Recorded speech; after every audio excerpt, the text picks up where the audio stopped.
Good evening, happy Friday, and welcome back to Last Call, where the liquor flows and the fandom grows. Although we are down by one this evening, as Aged Boomer is traveling and not able to be my designated driver tonight.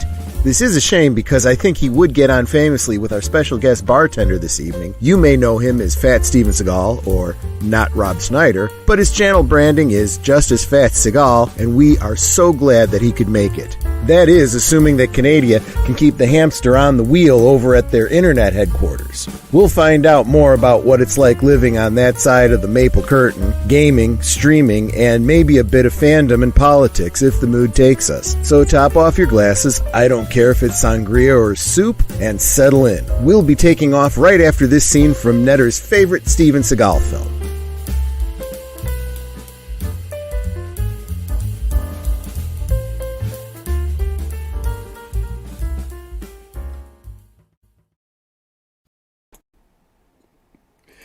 So Netter, that's your favorite Steven Seagal film, right?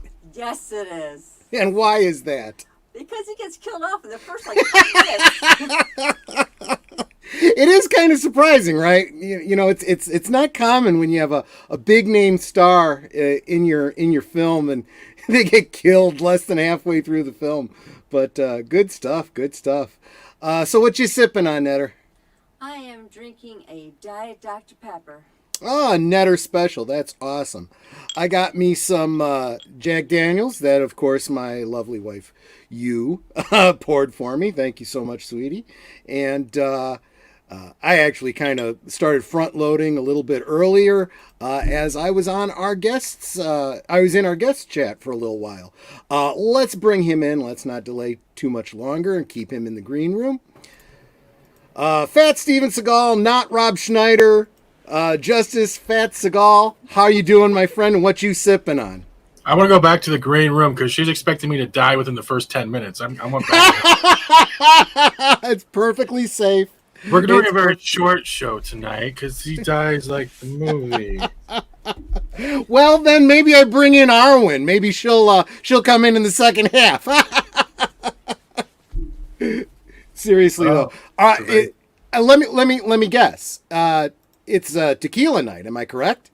I wish I didn't get it delivered. Right now is king cans of beer and what's left of my shorts because my chat spent 3 hours jump scaring me with super chats. They've been doing that for 2 days now. No, they've been doing it for 2 days now.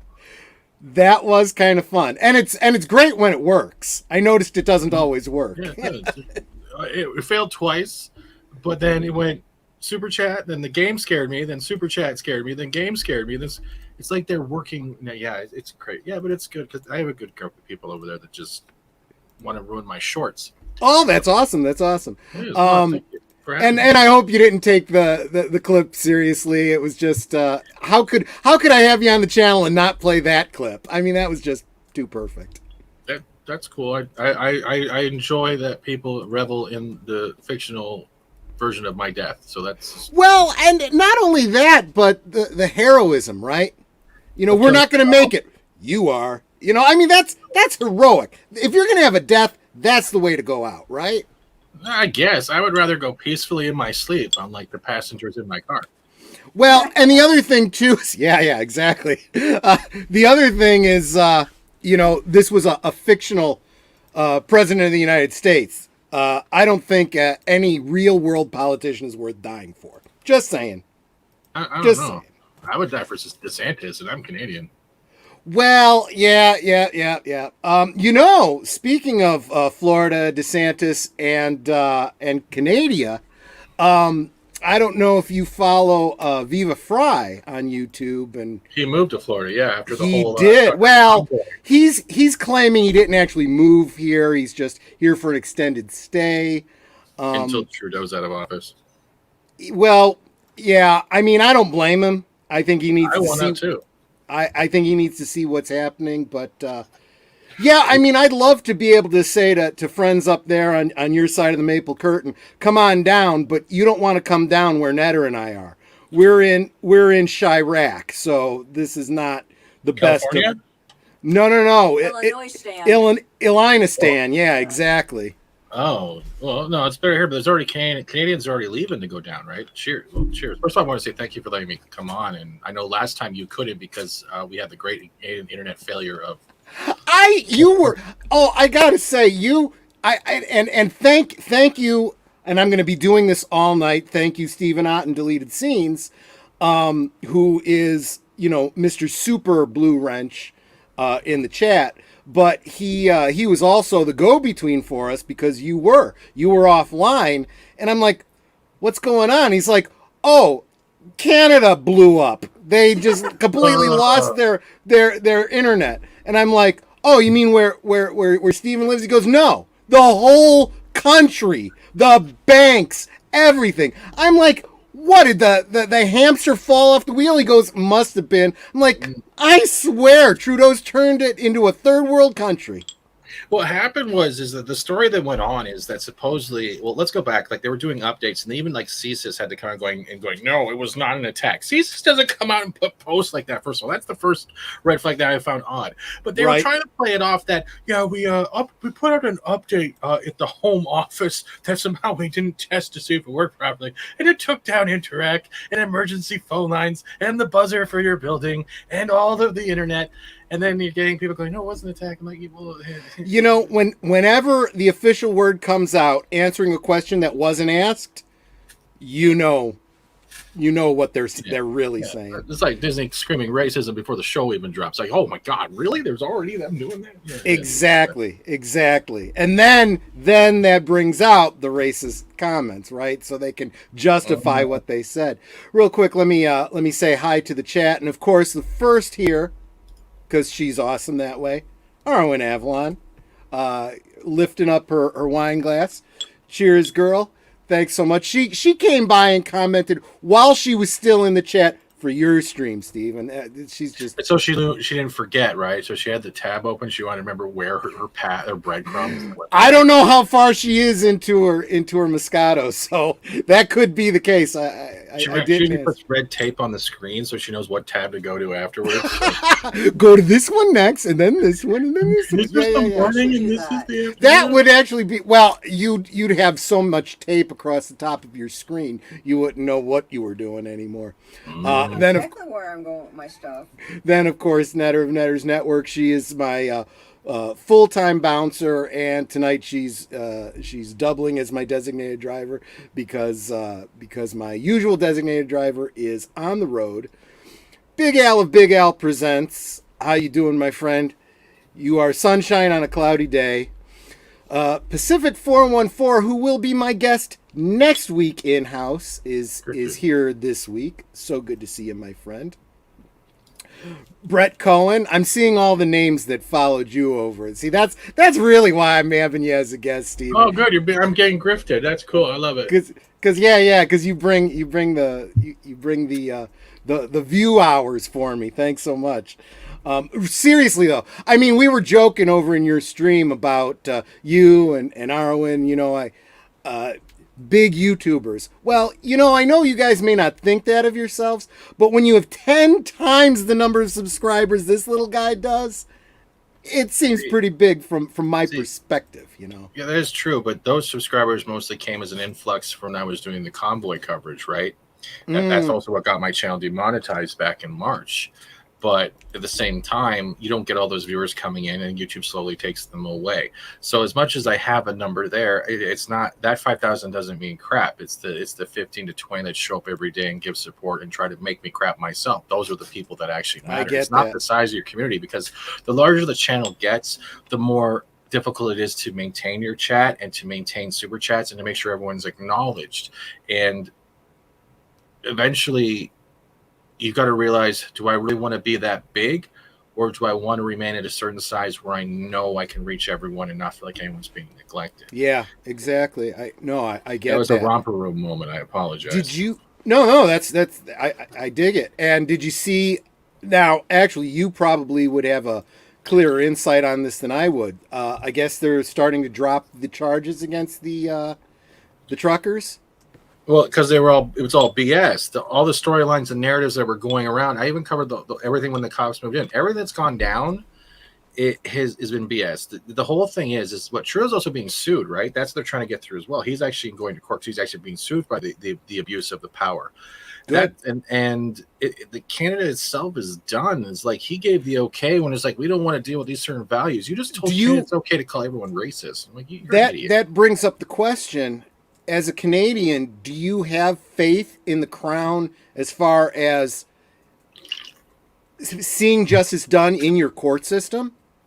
That's if the Crown's for the people. That's the problem now. If it comes to any type of law, government stuff, that's why I don't turn on the TV anymore. Ever since the lockdown, I don't turn it on. I don't know. Every time I see something that's promoting Trudeau, or when I see him dressed like Pee Wee Herman, I just think in my head the memes I use.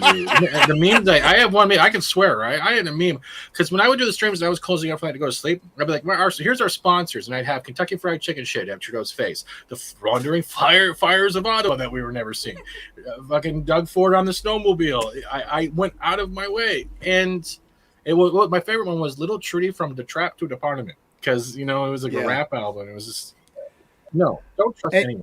And let the swears fly. It's Friday night and we're drinking. Right. The only thing that I ask though is out of racial deference slurs? to, huh? You want racial slurs? Okay. No, swears. Oh, okay. only racial slurs if you think they really, really apply. But no, one exception out of deference to Netter, no GDs. What's the GD? blast. Can I say God dang? I will try my hardest, but yeah. Do your best on that. At least if you acknowledge that you're trying. That's important to Netter. So we try to avoid that one. But let the fucks fly. In fact, I don't remember what it was you said while you were gaming. The creepy motherfuckers or something like that. And Netter just burst out laughing. It was just so funny. I don't even remember. Let me effing creepy motherfuckers. Effing creepy motherfuckers. Yeah, that's what it was. Well, they're fucking spiders. They're trying to shoot shit at me. Yeah, I know. Let me. You know what? I got away from saying hi to everyone in the chat. Let me get caught up. Mark the Infinitely Tired Boy. Man, it's been a while since I've seen you, and we've hung out in a chat together. It's good to see you. Let's see. David Pensack, you are awesome. Good to see you, my friend. I know I've said hi to most of y'all, typing in the chat, but Aged Boomer is actually here in the chat, but of course he is on the road. He can't stream with us, so he can't make sure that I end the stream when I get a little too my job. Into the drink. That's Netter's job. As a matter of fact, help me get to that point. I'm broken.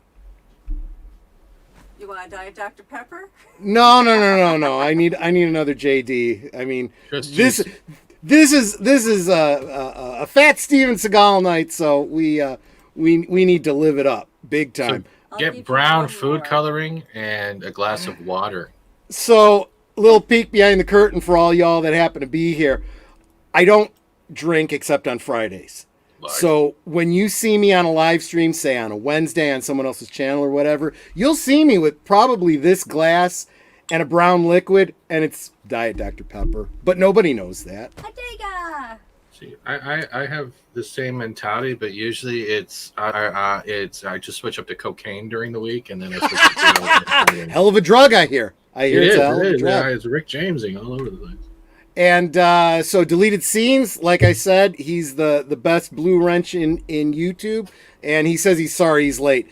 Dude, you never ever have to apologize. You are the hardest working person. Make Steven work for it. Make him apologize. Ask him about his porn collection behind him when he goes on camera.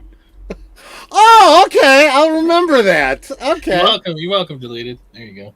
He's so fast to put links in the chat, he makes me look bad. Yeah, no, he is. He must have like a list of freaking everybody in the community. Their links. Yeah, he's amazing. Adega Outlaw, you are awesome, my friend. Good to see you. Look, I'm going through saying hi to everybody, but Deleted Scenes is dropping the links. Please go open up a separate tab and subscribe to these people because they all have great channels with great content. And you know what? It is a service to you that I promote other people on my channel because it's all good stuff. Together we grow. Together we grow. Exactly. I want to quickly contradict. I have a very crappy channel. I am literally just a gaming channel that talks about how pitiful my life is for your super chat. So I want to. We'll get into that after I finish saying hi to everybody. Sir Torrin Clegane, channel regular. Thank you so much for being here, my friend. Good to see you. The Jester of Sin. Good to see you. I love seeing all these names that I don't normally see on my channel, and I know that they've come following Fat Steven. That's why I got you on. No, it's not really the only reason I have you on, but I'm being wise. I think I said hi to Brett Cohen. Sorry, man. I'm one drink in, I'm already a little unclear on who I've said hi to and who I haven't. I don't want to miss anybody. I know at least 2 you haven't gotten to. Oh, okay. Matanui always used to be the first, but you're slacking, my friend. No, I'm kidding. I always appreciate seeing you in the chat. Let's see. A lot of conversations going on. Jedi Bill, whose stream ended a little while ago, so that's why he's able to make it over here. Good to see you, my friend. Super appreciate you. Let's see. Real quick. Anyone else? Wow, I love the fact that there's so much conversation going on. And Forbidden Ruin. Forbidden Ruin. Good to see you, my friend. Good to see you. So glad you're here. So anyway, yeah. And another thing that... I didn't overdo it this time.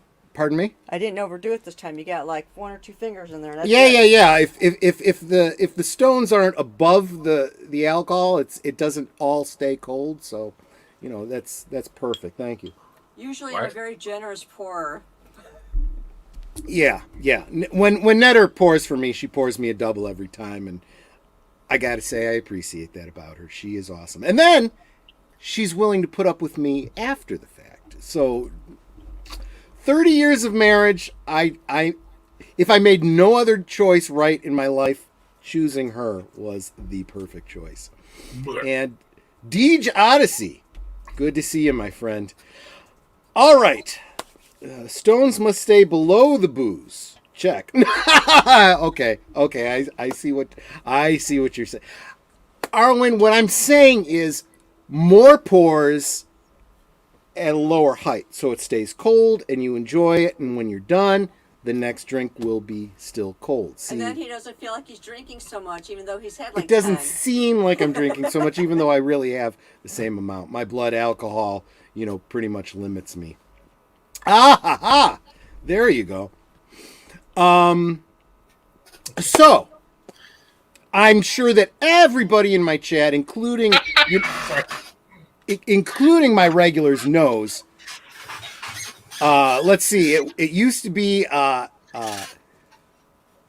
not Rob Schneider. Then it was Fat Steven Seagal. Now it's Justice Fats Steven. Or no, Justice Fats Seagal. But Steven, give us the elevator pitch for those that might come in the future that might not know. Tell us about yourself, your channel, and what you're all about. Well, to be honest, when the lockdowns happened back in 2020, I was known as Fat Steven Seagal by Brian Johnson. You can also verify that because Perry Chan actually made a video that's still on his channel of Fat Steven Seagal beating up Brian Johnson. I've also been featured in sometimes the credits when FNT was going all crazy with Perry Chan stuff.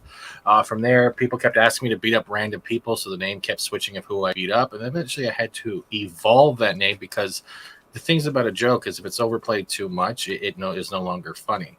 So then it became Fat Steven Seagal. And then it became after the Count Dankula thing that happened, where with the Roe v. Wade, that's where Justice Fats Seagal came in, because I was dead laughing with that, and I thought it was great because I kept going into chats going, "I declare that this is great," and yeah. So that's about it. And I've been on YouTube. I think I'm in my 3rd year now. I co-host the Lunch Table. I'm a co-host for Pop Culture Minefield now. I've been doing gaming.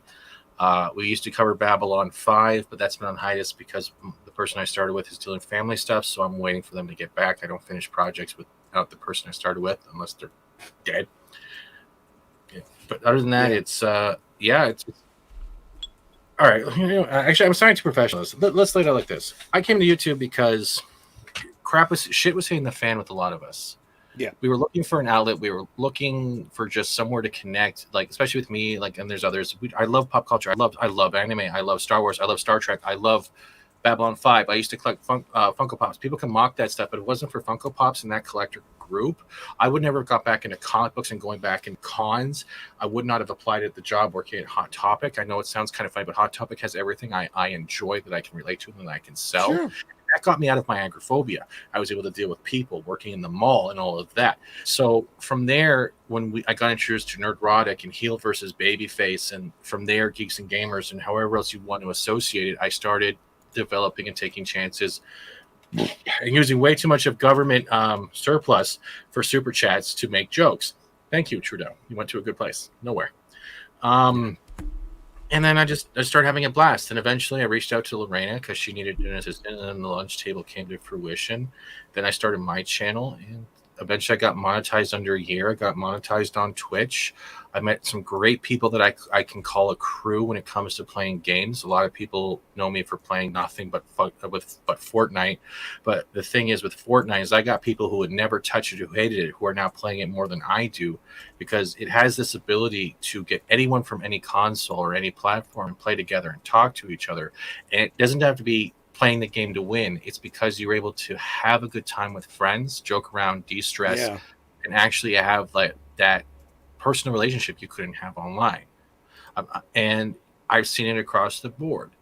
I appreciate people who've given it a chance. I love having a 12-man lobby where I'm switching people in and out on different teams so they all get the feel for each other and having a good time. And gaming is a high principle for me because it's one of the only things where I get to enjoy something and I don't have it yelling at me about how bad my penis is, like most movies lately. Right. Exactly. Jester is one of those people. Arwen eventually came in. We used to have another one of our team, but he decided to depart as of today, and I wish him all the best. We have a Will Gentry. We've had a bunch of people in and out, and it's been quite an experience. Positively, it's been a good experience, but there's been a negative undertone too. Yeah. And that's one of the things with being YouTube is the amount of subs is one thing, but for every accomplishment on YouTube, there's about 5 knives in your back. Yeah, I get that. It is it is an incredible challenge. There's nothing, we all have a sense of fairness, and there's no fairness when it comes to YT. And as a matter of fact, I'm gonna add one link to all the ones that. Oh, you don't have to use that anymore. But that was a backup when I was demonetized. But thank you for using the YouTube as asshole. I do. Yeah, no, absolutely. I grabbed that during your stream because I was like, you know what, I wanna definitely promote that. I see all the well, really all the channels that I respect that are monetized say, yeah, you can super chat and you can do whatever, but it's better if you do this or this or this. So I always try to share out those links or use those links.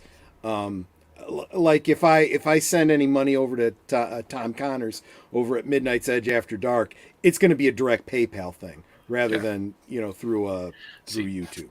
See, I took YouTube as a job, especially when the convoy stuff happened, and I switched from the gaming right to that.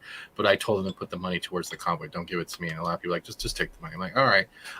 It wasn't about the lucrative factor of this, okay? Yeah. It never is about the lucrative. I just wanted to be able to have people I can rely on, talk to, and have a good time. I like social interaction.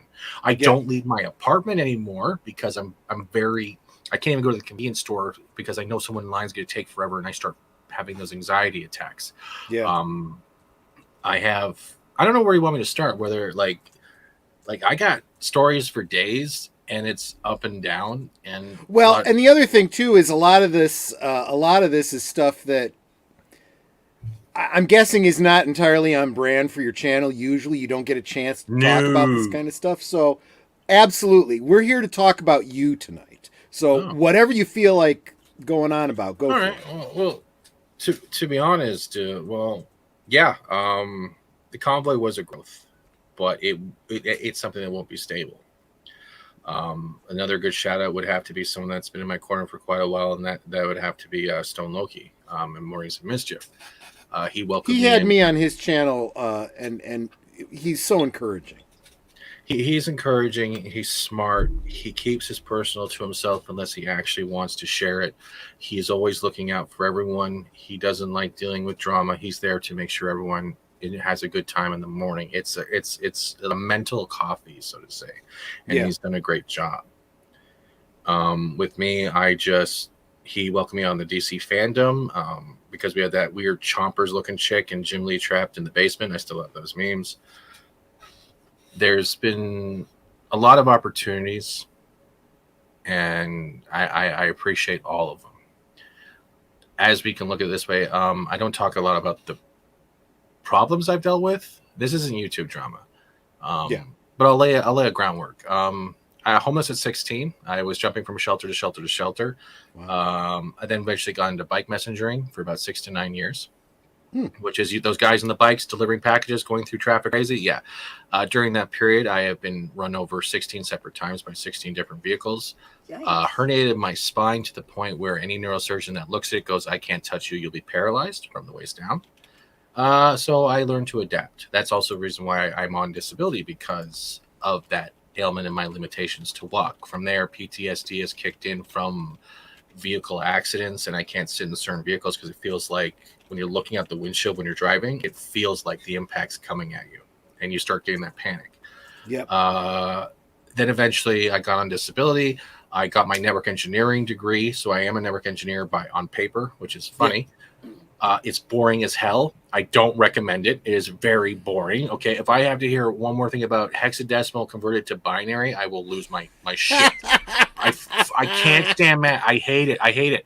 Literally, I passed that class with like a C to almost B minus, and I hardly did any of the work. I was playing like Facebook SimCity 90% of the time. I did not care, but I still SimCity. You're dating yourself, my friend. Yeah, I literally did not care, but I still passed that class. I could still do NT server. I got all my books. It was something that was forced on me to do rather than me choosing to do. That's why Hot Topic was something I enjoy. People can mock it as much as you want, but it had the music, it had the anime, it had everything I could be able to sell. Harry Potter, Batman, it had everything there, and I was able to sell it well because I knew about the properties. And then I applied that to my channel. As much as people try to mock Funko, Funko had a different purpose for me. It's not like it makes me a fake geek. It just means if it wasn't for that, I wouldn't have gotten the comics I have all over my wall if people have ever seen those pictures. No, that's fair. That's fair. So it's been like I said, it's been up and down. This is just in real life. Then YouTube came and it was like, all right, let's try to do something. And a lot of us out there, if we want to do something, I'll lay this straight. If you're on YouTube for one reason, to grow through clout, you're going to fail miserably, because you know what? There's not enough lipstick in the world to kiss enough ass to get where you think you are entitled to be. Be yourself. People will notice you're having fun, and they will gravitate towards you. As soon as you turn into the yes man NPC, like I got to put my lips somewhere, you're going to not only lose yourself, you're going to lose the meaning of why you came here. And if that sounds preachy, it is, because I've watched that happen. I would rather spend 4 hours beating up 12-year-olds in Fortnite with a bunch of friends that are like, oh my God, I'm freaking out, than doing a live stream just constantly shitting on a property and feeling like I just sucked out part of my soul and sucked out my chat soul. Like there's good time in that if you can do it right, but it's just there's so much more out there that you just got to have that balance. I talk too much. I have to agree with you so much. We talk about this. Aged Boomer and I talk about this a lot. Mm-hmm. We talk about it off YouTube on the various platforms that we're on. We refer to them as the black pills. Right? A lot of these channels, they just exist to bitch and moan. And let's face it, they have plenty to bitch and moan about. And you're going to get amens from me all the live long day. But my gosh, how deadening that can be to your soul, you know? I mean, I don't want to dwell on the fact that all of my favorite fandoms are dead. Age of Boomer. Those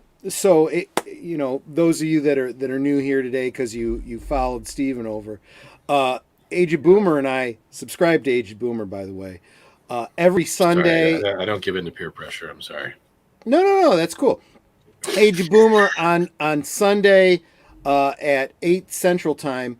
We have Geeky Geezers where we kind of put together Cliff's notes of the week's geek news, but we always start with a segment called The Good Old Days, where because it's the brand of the old geeks, sharing, reminiscing about the good old days, sharing about things that are positive, because there's so much negative today.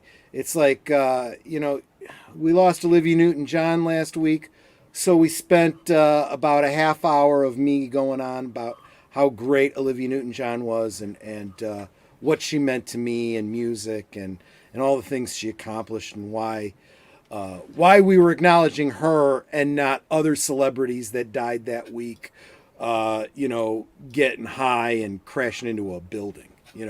I mean, buildings, just plural. Trying to focus on the positive, right? Another member of the community, Mr. Matchstick, once a month, he has me and Aged Boomer on a segment called Culture Fortress, where we share about something old, something current, something that's very positive that has not been affected by the woke, that we enjoy, that you might not have ever heard of before. For me and Boomer, it's mostly the older stuff that the younger crowd has never heard of before.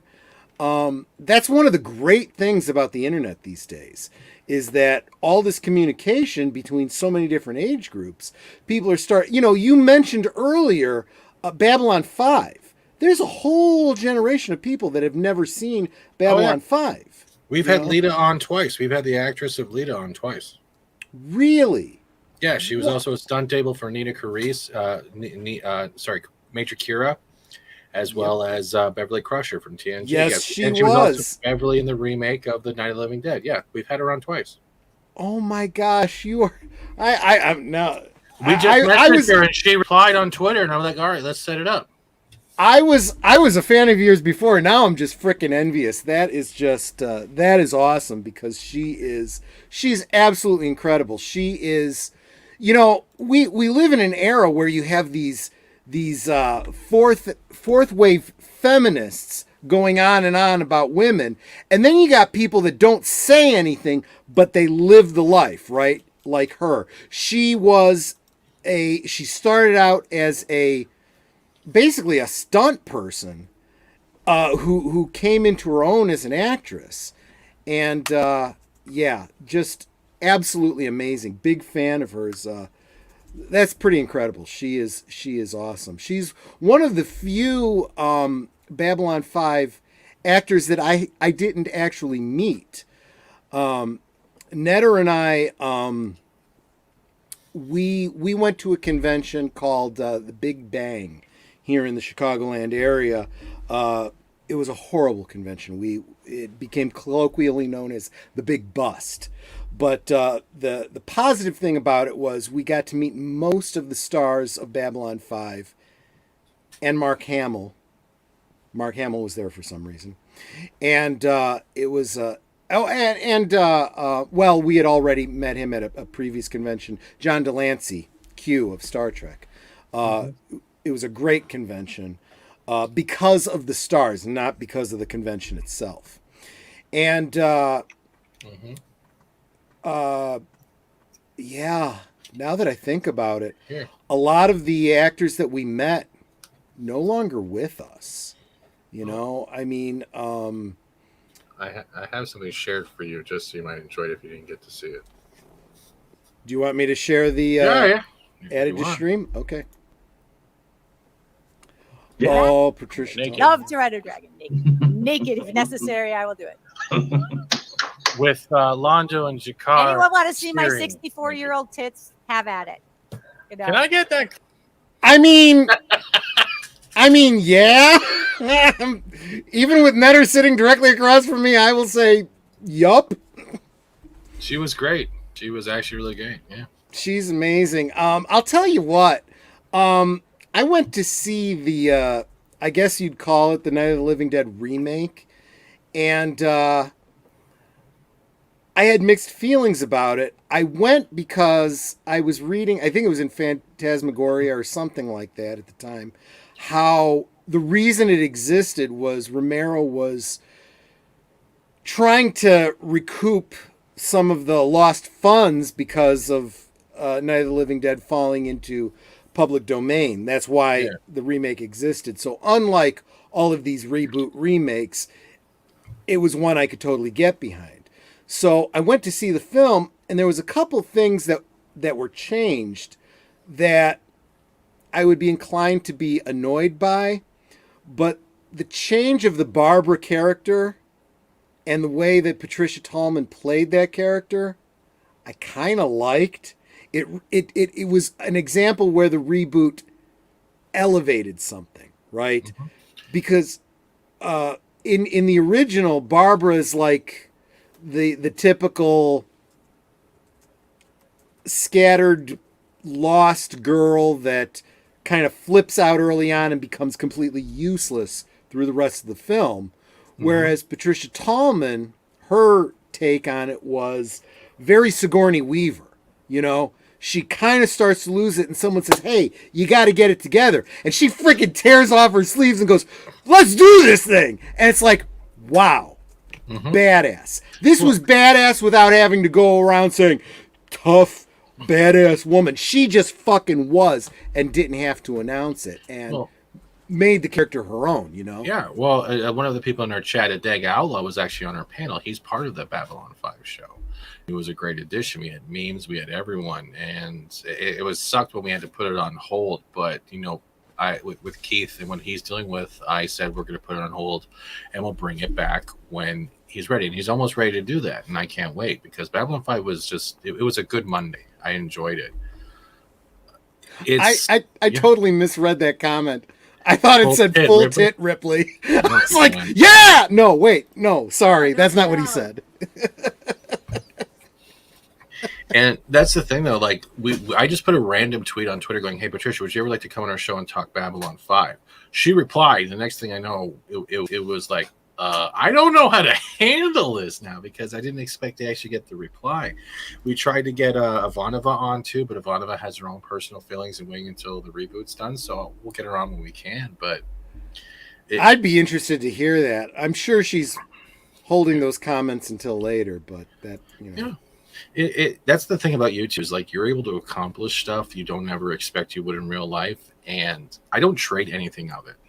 It might be bad or good. I've learned and gotten a lot more experiences and opportunities. Like I've had Chuck Dixon on, co-creator of Bane with Graham Nolan. He's a great dude. He's doing something with Conan. It's going to be great. I had this ability to talk to people that I've watched for years and not even want to fanboy, so to say, but just say thank you because they were there. Like as his original videos when he was doing Nerd Block is hilarious when he's like, yeah, window's still broken in attic, garbage bag still covering it, and he just looks like he's in this frump section. It's just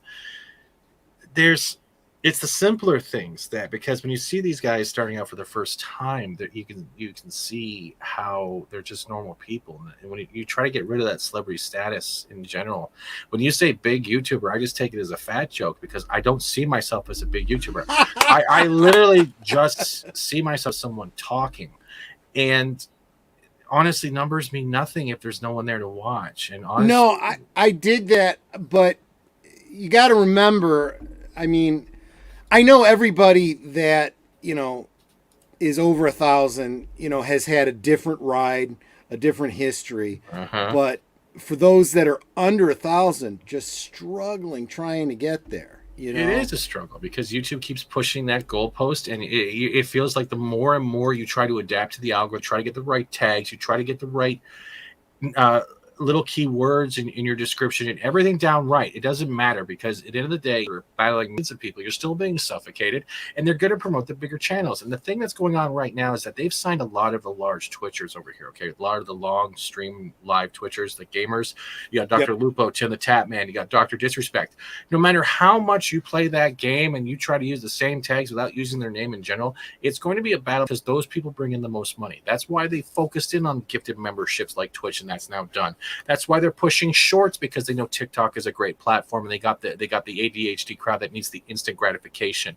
That's why live streams is coming next. And as much as people want to argue that it might not, it is, because they've now incorporated the shorts and your live streams in the algorithm, because live streams is a long-term instant gratification. If your super chat's read, you get that dopamine. Everything's good, especially if it's like Dr. Disrespect or Lupo or Tim the Tatman or anything else.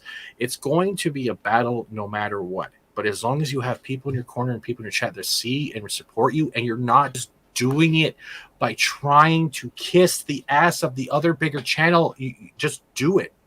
Yeah, that's what Gary says. That's what Gerard says. Just do it. Make your channel and do it. It will flock, because eventually you'll find it.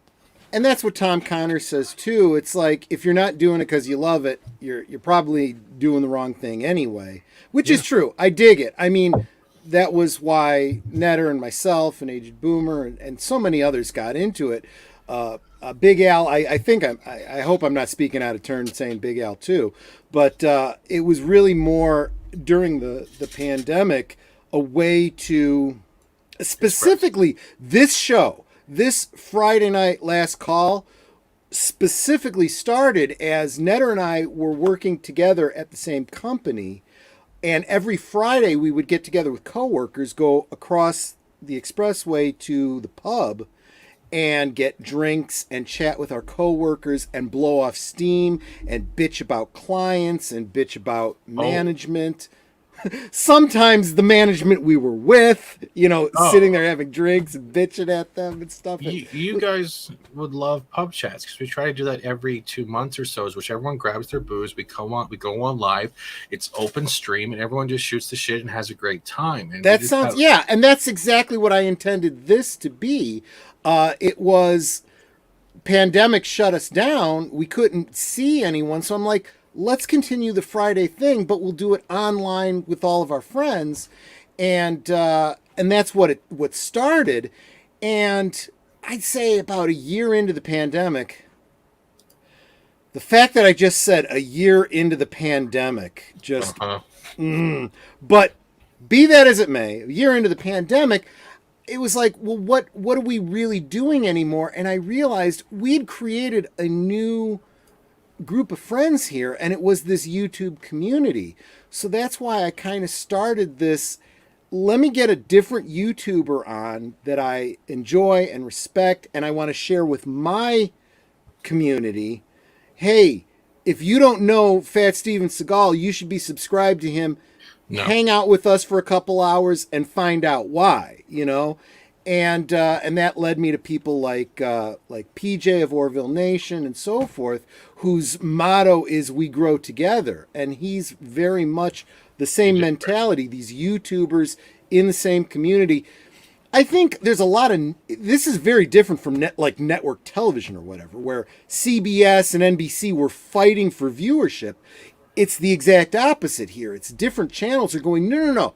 Yes, I enjoy having you here, but also subscribe to this other YouTuber because they're great and I love them too. We grow together. Yeah, that's true. It's like growing together is great, and it's fantastic. PJ is one of those people that will reach out to you to see if you're okay, not just if you've watched the Orville or Dark Matter, but he's helped me with giving me exercises when it deals with stress or some other stuff, because I deal with anxiety on a daily basis. PJ is one of those dudes that's very welcoming. That's the one thing I've learned when I started doing the gaming and stuff, is that I have an open door policy. As long as you respect me, respect the mods, respect the people you're playing with in the chat, you're welcome to play with us anytime. There's no one ever going to say no unless you cross the line. And the thing, if anyone is being a YouTuber or wants to be a streamer, the moment you have the thought of saying, you don't fit my standards, you're not welcome here, or you're giving stipulations to other people of who you can do this and who you can't do that, you don't exist to me. and I dig it. No, that's no. the way I'm it not saying should you. be. I'm saying it is a generalization. The Yeah. construct of the cool kid table, especially on YouTube, is such utter bullshit that anyone that is doing that is so insecure with their own selves that they need to limit who can actually be with them and who can't. You're going to fail. You know, you make a great point, and it makes me think of something that a conversation I had with Master of TDS. You know him Yeah, I on know. Twitter? Okay. Yeah. I was chatting with him, and I said something about being a fan of his, which is something I said to you earlier. I said it to Arwen earlier. This is true. I am not, blowing smoke up your ass. I follow your channels. I enjoy your content. I, in quotes, look up to you guys, Oh, and I please, said that to him. He's like, God, that makes me feel uncomfortable. because And I'm we don't like compliments. The best YouTubers are the ones that hate compliments. I get that. And I pointed that out to him. I'm like, look, I get that. He says, I'd rather, instead of saying you're a fan, I'd rather you say that you're a friend. And I'm like, dude, I dig that, but I don't see the two as mutually exclusive, right? I'm going to be the biggest fan of people I consider to be a friend, first off. Secondly, that's probably part of why I dig y'all, because you have that humility. Because I'll be honest with you, there's some YouTubers out there that you try to be a fan of, you try to be a friend of, and you realize real quick, oh, wait a minute, that's not who they are. They're just assholes pretending to be your friend. Yeah, and that's not singling anyone out. That's just like your observation. You eventually learn that over time. You figure out where you want to hear your information from. You want to hear how it's delivered, and it depends on the positivity and negativity of the statement, as well as how much they're actually talking about the subject rather than their own opinion being the news, than just actually giving the news and basing their thoughts on it. It sounds pretentious when you say it, and I don't mean no, it's true. And Age of Boomer and I have referred to them as the black pills, right? The ones that literally all you have to do is read the title of their video, and you already know everything they're going to say. They're going to bitch about whatever it is, and it's like I eventually stopped listening because it's like, all right, I already know. I already don't like that. Why do I need to come to your channel to hear about it? And like I said, this whole idea of I support you, and I promote you on other people's channels and this and that, and then I disagree with you once in the friendly way that you do with friends, right? I don't agree with everything you say. Let's kind of have a conversation about it, disagree, and continue to be friends at the end. No. You disagree with me on one thing, and I leave a comment that you don't like. Suddenly, boom, I'm barred. I'm blocked.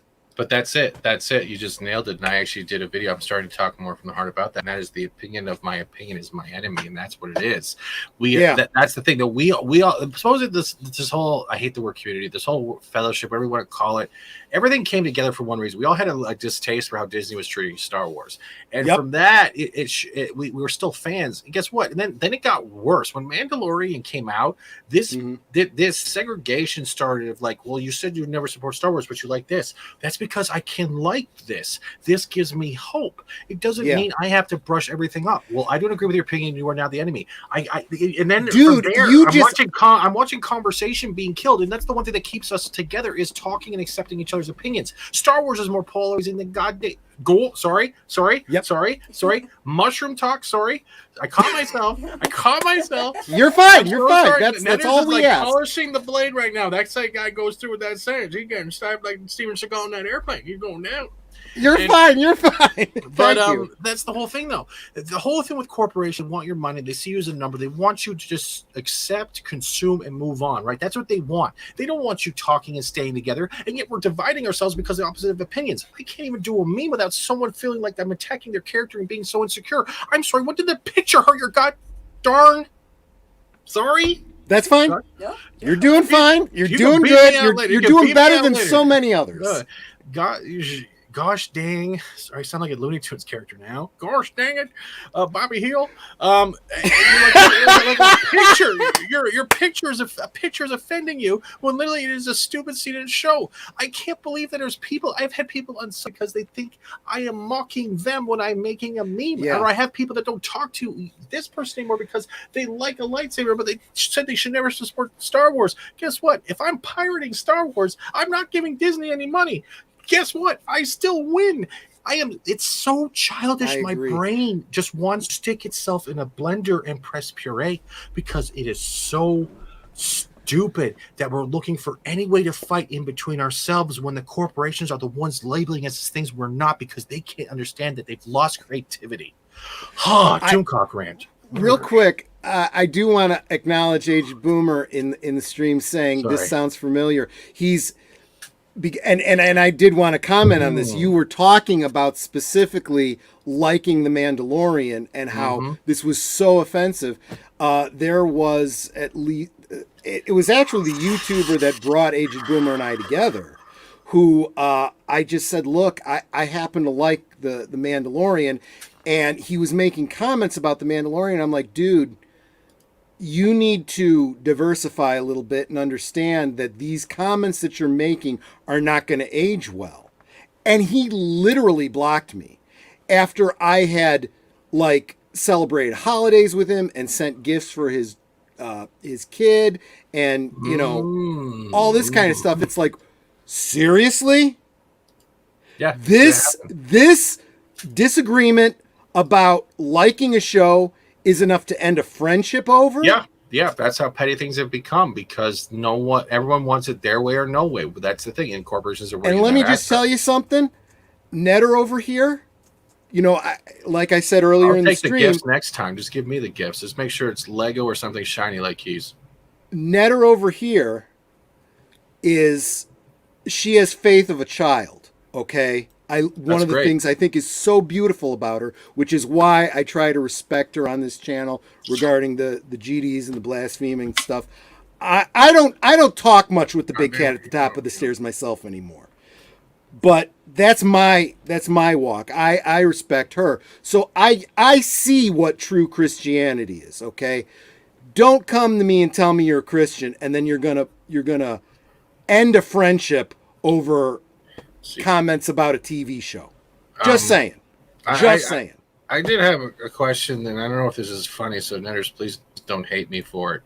Are you still religious if you just scream, oh God, during sex, or is that not considered right? That's a good question. Because you're turning bright red, am I going to sleep on the... Well, I mean, and the other thing, too, is, what was it? There was a comedian that I saw. He has a face for those of you that are younger in the chat, when I say comedian and pronounce it that way, this is an old school way of saying a female comedian, okay, who said something about she was most religious. How did she? I can't remember the exact joke, but she was expressing, exclaiming the name of a deity in exile or something like that. I'm sorry, I don't remember it. I'm sorry if I'm ruining the line. I apologize. Don't apologize. No, it's a perfectly. Do you remember the comedian? I can look her up. I don't. We're talking Evening at the Improv back in the 80s. That's how far back I'm going. There's another good joke. It was probably Paula Poundstone. Oh, that's not. But funny. I actually thought Paula Poundstone was real funny back in the day. Yeah. But you know what? All of the comedians that I thought were funny ended up becoming assholes. I mean, what's Ellen DeGeneres? That's not a comedian. That's a lesbian trying to make jokes. She was hysterical back in the 80s. Mm-hmm. Then she got her show, and I liked her show for the first season. Then she went all, this was before we knew what woke was. She went all woke, and it's yeah, this isn't funny anymore. I think it's more the ego of how she was the first to come out on a TV series, and she just kept using that as her playing card. And again, I'm going to apologize because I don't know if I crossed the line, but there's another good joke from a comedian. I don't forget who it is. It's what is it? Having kids is God's way of punishing people for having sex.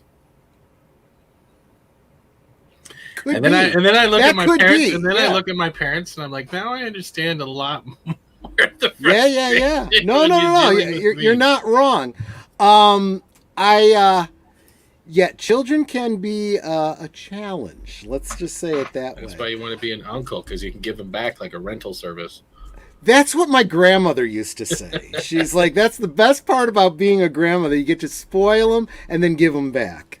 You see, was your grandmother smart? Did she like feed you full of candy? So you were all hooped up on sugar, and then you're like, here, go back to the parents now. Deal with that for 4 hours. You know, actually, no. She was probably. I mean, she would joke about that. I would joke about that. But the fact was, she was probably a little bit more strict about things than my mom was in some ways. But between my mom and my grandmother, I think I got the best of both worlds. And I think I turned out pretty okay. I think a lot of people say that I'm kind of an old soul, and I think a lot of that is because of all the time that I hung out with my grandmother. Every Wednesday, my grandmother would take. I would spend the day with my grandmother, and we would go to Prison. Pardon me. Sorry. No, okay. I get it. That was a joke. I'm just trying to slide in a different word. She would take me to prison and say, "This is where you'll end up if you're not good." No, yeah. You don't do your chores, you end up in Alcatraz. Let me tell you. Exactly. No, she would take me to the and I actually told this story on one of the good old days on Geeky Geezers. There was a local mall here in Hillside, Illinois, where they had a Woolworth department store. And this was back in the 70s. This was back when the Star Wars action figures were on the shelves, stuff like that. And they had a lunch counter there. Really? And every Wednesday we would go and have lunch. We would have a bacon, lettuce, and tomato sandwich. And she would tell me stories. I would ask her about what it was like growing up when she grew up, what it was like living through World War II and the Depression and stuff like that. And I got a great deal of appreciation for all those things. And that's where I got most of the stories that I sometimes share here about, like, my great uncles in World War II. Because they never talked about those kinds of things. They really only talked with her about some of the things they saw when they served. And so I was one of the few people in the family that actually got to hear any of those stories, and I heard them all secondhand. Stories like how my great uncle Ralph, her youngest brother, he was the one brother that served in the Pacific during World War II, and he ended up a prisoner of war. Jesus. And yeah, it was he didn't even tell her some of the stuff he went through, but how he had escaped and he was trying to get back to his platoon. His platoon didn't exist anymore, so he was trying to hook back up with the Americans to get home. How he was living off of what he could find under rocks, bugs, tree bark, stuff like that. And he was able to get home for the holidays. And she said she saw him coming up the road. She didn't know it was him. She didn't recognize it. Somebody in uniform with a duffel. She did not recognize her own brother until he was literally right in front of her. And she just hugged him and started crying. And he said he had to go. He said he's home for the holidays, but he had to sign back up in order to get home. And she's like, "Don't tell Mom that. Don't tell her. Don't let her enjoy the holiday." And I was like, "Oh my God, he signed up after all that?" He goes, "Yeah, but he went back to a desk job. He didn't really, go back to the front lines or anything." But that's a good thing, though, because what he's saying is, I signed up so I could give you this moment of holidays and give you memory. Exactly. And so that's family values that doesn't get pushed anymore. Exactly. That story is why when was it Hasbro at the time? It's Hasbro now that owns G.I. Joe. They put out the 12-inch commemorative Home for the Holidays Joe. Oh, really? And I used to put that up with my Christmas decorations every year, and I think about my Uncle Ralph, And what I had, he came with these little prop gifts in his duffel bag, and I put somebody, it wasn't Hasbro, somebody else put out these little bitty G.I. Joe's G.I. Joe. They were G.I. Joe action figures in the scale of G.I. Joe, you know. And so I got one of those, put it in his duffel bag, and I got a Barbie's Barbie doll. And I made the original box from the original Barbie, put it into his pack too. So, but this is the reason I do these things, because of, you know, the stories that my grandmother told me, the history that I came from.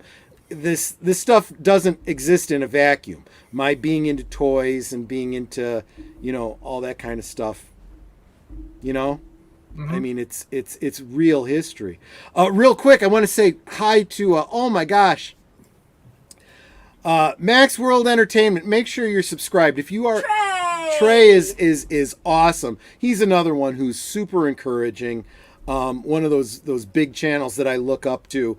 If you are into Star Trek, if you're a Star Trek fan at all, and not just Star Trek, he focuses on people that do fan films. And right now the fans are doing the best work when it comes to Star Trek content. But he does some Star Wars. I've seen some Batman and some other fan films being done and hosted on his channel. Definitely get over there and subscribe. He is definitely worth the price of admission over there. Anyway, I kind of took us off on a different path over there. That's right. It's about me. Why am I not talking? No, I'm just kidding. I can't do it. No, No, Troy. Honestly, you point me in a direction, and I start going. You know, I mean, well, that's the what direction happens. is Troy. Have you heard? You really need to hear yourself talk. I think my netters. I might be wrong in admitting this or assuming this. Admires you and likes you so much, and probably loves you so much. You talk with such positivity, even after the 8th JD, that you don't Actually, I need to be going on my third. I was estimating, but what I'm trying to say is you talk with the positivity in your voice that is missing in general.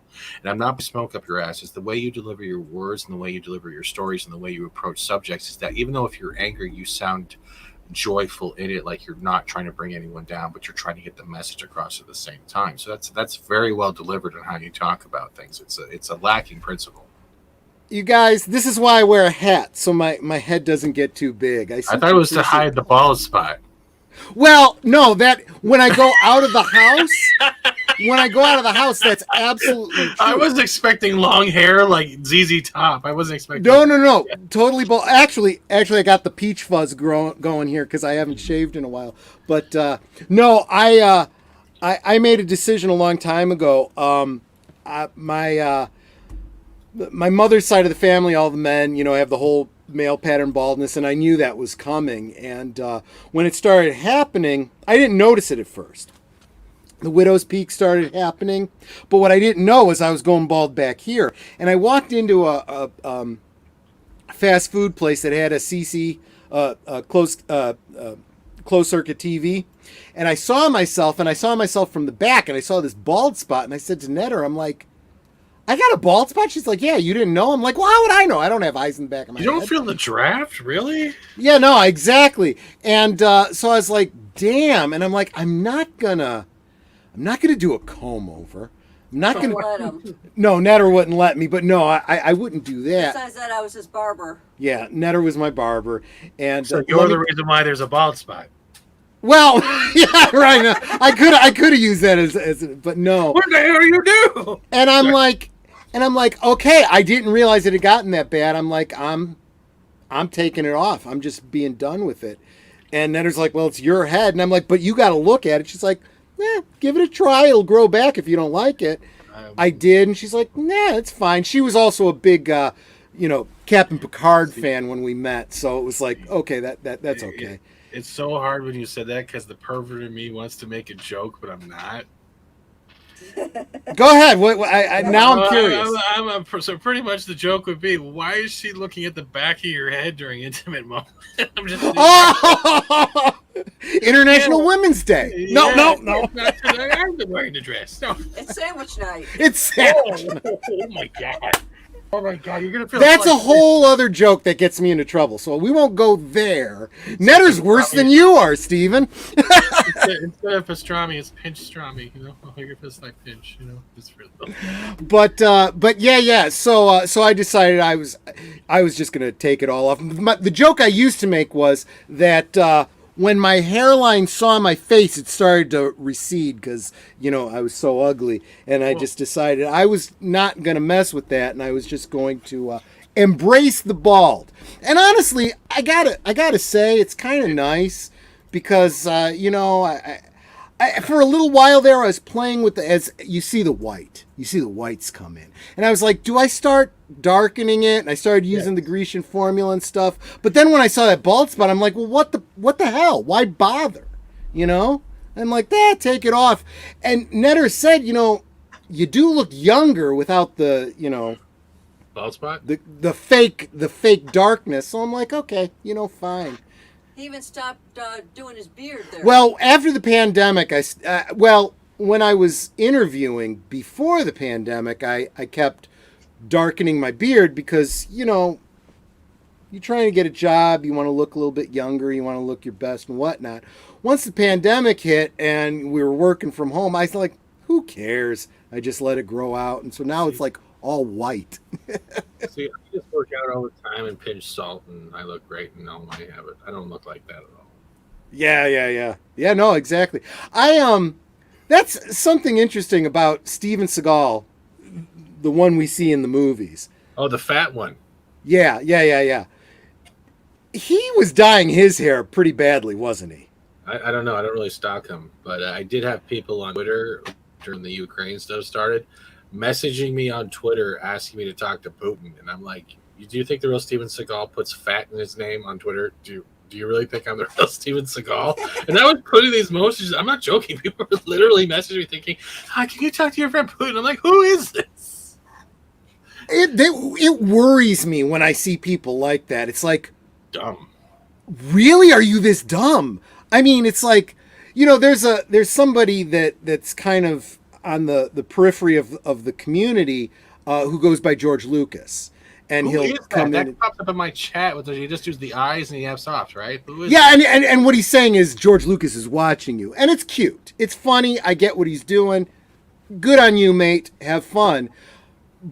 But I've seen people think it was George Lucas, and it's like, no. Come on. I'm not sure George Lucas even knows how to use social media. I mean, come on. Let's be serious here, but some people just can't take a joke. I mean, you got Donald Trump sarcastically endorsing certain Democrats, and their opponents in the primaries take it seriously. It's like, are you people really this stupid? Yes. This is why Trump wins, because y'all are so completely disassociated. No, you want a joke? Paramount Trump dance. Oh, that no, I actually like the Trump dance. I can get behind that. The Paramount is planning a Ferris Bueller's Day Off spinoff. Why? I don't know. What? No. I don't know. Is this real? Or you messing with it? No, it's real. It comes from disgusting film. Okay, Boomer, if you're still in the chat, look into this. Maybe we add this to the notes on Sunday. Sam and Victor's Day Off. That's what it's called. You're not Christian Slater, dude. Delete it. Don't lie. No, I've seen you. You look more like a... He looks more like David Lynch, I swear. I swear he looks like David Lynch. He even sounds like David Lynch. It's like... My gosh, it's so cool. And the fact that he's such a huge David Lynch fan, he and I, get on really, really well because of that. But, among other reasons. But, yeah. Oh, and Boomer, I did send you the notes that I had so far. Didn't know if you wanted to talk about that OnlyFans thing, but I could totally talk about that for a bit. It might actually be kind of funny. Not that Age of Boomer starting an OnlyFans. No, I mean, although that would be kind of funny, but no. It's that political thing about OnlyFans putting porn characters on a watch list. It's like, what the hell is happening now? Because of how they vote? Last one. Well, it's interesting because thanks, sweetie. It's interesting because I don't know porn stars, past 92, but apparently a lot of the more modern porn stars are kind of on the right. And the only ones that I've ever interacted with on a panel or talked to or whatever was over on Supreme Heretics channel. And I'm talking to these people, about politics and this and that. And it's not until after, thank you. It's not until after the stream's over, I find out, I go to follow them or whatever. And I'm like, oh my, I wasn't expecting that. I didn't realize. I thought they were just, personalities in the political sphere. I didn't realize they were personalities in the porn sphere. But this is amazing to me. And I have to castigate myself a little bit for not really understanding this. You think, oh, well, they're in porn, so they're that's you have these impressions of people that are unfair, judging a book by its lack of cover, so to speak. And then you find out, no, these are very intelligent people, just like anybody else. Well, that's the thing, though. With and look at Twitch and the hot tub stuff. All these people that are making content about doing this, especially in ASMR, yes, they're intelligent, and they know that, guess what? If I can use my body to make money and not have to worry about spending money on gas, I'll do it. That takes a certain amount of not only intelligence, but confidence. Because at the end of the day, whoever they're married to or dating, those are the people they care about. The people they're streaming to, you're just giving them their money. And that's why chat, that becomes a weaponized weapon when they feel like, when they're called simps, thank God we're not on Twitch, they feel offended by it. Because yes, guess what? You're giving money to a person that is never going to touch you. You're better off going to a strip club and talking about pigeons for 2 hours and hoping a nipple tassel falls off. That's literally what's better, okay? Oh, I like your summation of it. No, it's absolutely true. There was an interview I saw with some gal who I guess is a big name, or was a big name in the porn industry, and she said something that actually I thought was incredibly profound. She said that she would go to, I guess they have conventions for porn, just like they do for comic books and horror films and stuff like that, which I suppose makes sense. And she would have fans come up to her and go, oh my gosh, I don't know if I should even tell you this, but I get off to watching your movies so much. And she's like, well, good, that's my job. And it was such a simple answer that I was like, wow, that kind of brings it down to earth, doesn't it? I mean, they're just people. Yeah, I mean, it's like, she basically, if you read between the lines, she's saying, I'm an actress playing a role and for a specific reason, and obviously I'm doing a decent job. So it's like, interesting. Never really thought about that before. So good on you, girl. And then you hear about what some of these people make on OnlyFans. Yes, it's kind of sad for the people that are blowing the money on it for exactly the reasons you had said, but I certainly don't begrudge, you hear these things about a girl making money off of her bath water or her soiled panties or whatever, and it's like, oh my God, that's so gross. But then from her point of view, it's like, but then again, you can make 6 figures doing that. Go for it. Why not? Mm-hmm. Especially in this market. I mean, while you can. But gosh, it is a little depressing, though, that there is a market for that. I just... Well, I think the way we look at 2020 till now kind of expedited the amount of people looking for contact. And then you see these people going, well, you're watching me. I'm not doing anything, but you should give me $5 because, it's just $5. And I've looked at your PayPal, reverse searched your email. And I know most of you are network engineers that are married. You don't want your Wi-Fi. Now, are you threatening the internet right now? Are you serious for $5? That's stupid. Arwen, I would probably be someone that would do that just to encourage you. I would like, the package would come and I'd be like, just throw that away. But, anything to encourage heroin. No offense, sweetie, but yeah, that's not my ticket, I want to know how her bathwater became haunted. Does she got a creepy ass ghost in her bathtub? I think it's bathwater. It's bathwater. She I was think is her bottling- point. The ghost is called evaporation. She was actually trying to bottle it up to sell on the internet, and it just disappeared. There was an eBay listing. I think it was eBay that Netter showed me. It was an empty jar. It was an empty jar that used to hold fudge that someone tried to put their soul in. Yeah, they were selling their soul. It was an empty jar, and it said this cannot confirm, may or may not have once contained fudge. And the reason she was showing it to me was, the interesting fact was eBay took the auction down because you're not allowed to sell body parts on eBay. And they considered a soul to be a body part.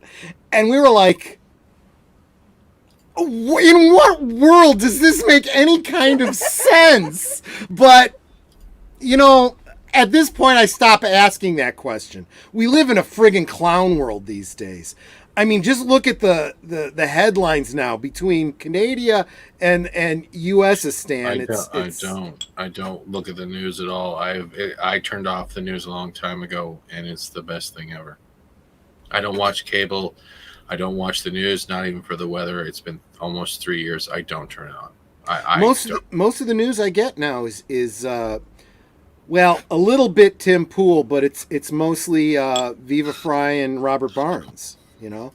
I just stopped with the convoy altogether because when everything hit my channel and I got demonetized and I had to delete almost 200,000 views worth of videos. I don't want to touch. I'll give my thoughts on it, but I didn't want to look at it anymore. I hit rock bottom. It was a brutal time. No, I get that. Yeah, I'm trying sorry, to get Bosco. I'm already subscribed to you. I can't subscribe to you again. All I would do is hit the button 3 times, and that doesn't give you a net gain of anything. Well, let's see if I'm close. But yes, I really do that. Every time he's posting these links, I'm going and subscribing to y'all. So I hope you do the same for me. Oh, and that reminds me, Steven, thank you so much. Because of you, I am currently at 457. I've literally gained 4 subscriptions since having you on. Don't worry, YouTube will take it away by the end of the night. I know. I don't know. I've been holding steady for a little over a week now at 152. Yeah. Netter makes an excellent point, though. She's on previous streams, she's pointed out, if you do subscribe to somebody, make sure you go and you watch at least a couple minutes of some of their videos. Or do it the easy way. Subscribe to them, just hit play all. And let it play in the background let or that tab something. just stay open. And then subscribe to somebody else. The reason that's important is this is something Maria from T and Telly was saying. Apparently, if you get an influx of like 2, 3, 4 subscriptions, and they're not watching your videos, YouTube thinks they're bots and takes them away. So if you subscribe to somebody, make sure you watch a video or 2 of theirs so that they stick. It helps a lot, and it's super encouraging. And just on the other side of that coin, it's so discouraging to see a bunch of hey, I got 5 more subscribers, and they're gone. Dude, you're preaching to the choir here. Every time I was going I know. live, they were taking away a couple. I just stopped talking about it. I just mock it. But when I do a new video or someone falls for a parody trailer and they unsub because they feel like I messed with them, I'm like, you're the stupid one who believed it was real. Why are you punishing me? It's all good. It's YouTube's a fickle place. And don't even worry about your numbers. There's something worse than numbers out there. Is when you start getting people that you used to call friends or people that you would promote you or like believe in you. Mm-hmm. And then all of a sudden let's say you start becoming more successful, they all of a sudden get this entitled ego, and this entitled ego will then try to destroy you. They'll try to restrict you. They will try to go out of their way. And that's the one thing that I've noticed. Everyone's here to try to do exactly the same thing. It doesn't matter how long you've been here, but if it is more successful than you, why don't you just celebrate the joy with them, rather than get so butthurt over it that you just go out of your way to become more monstrous than what we've seen with the way Twitter is trying to treat people, whether it be a Fandom Menace X or a Fellowship. Where I'm like, that's the other thing that bothers me. It's like the wolves in sheep's clothing that hides next door.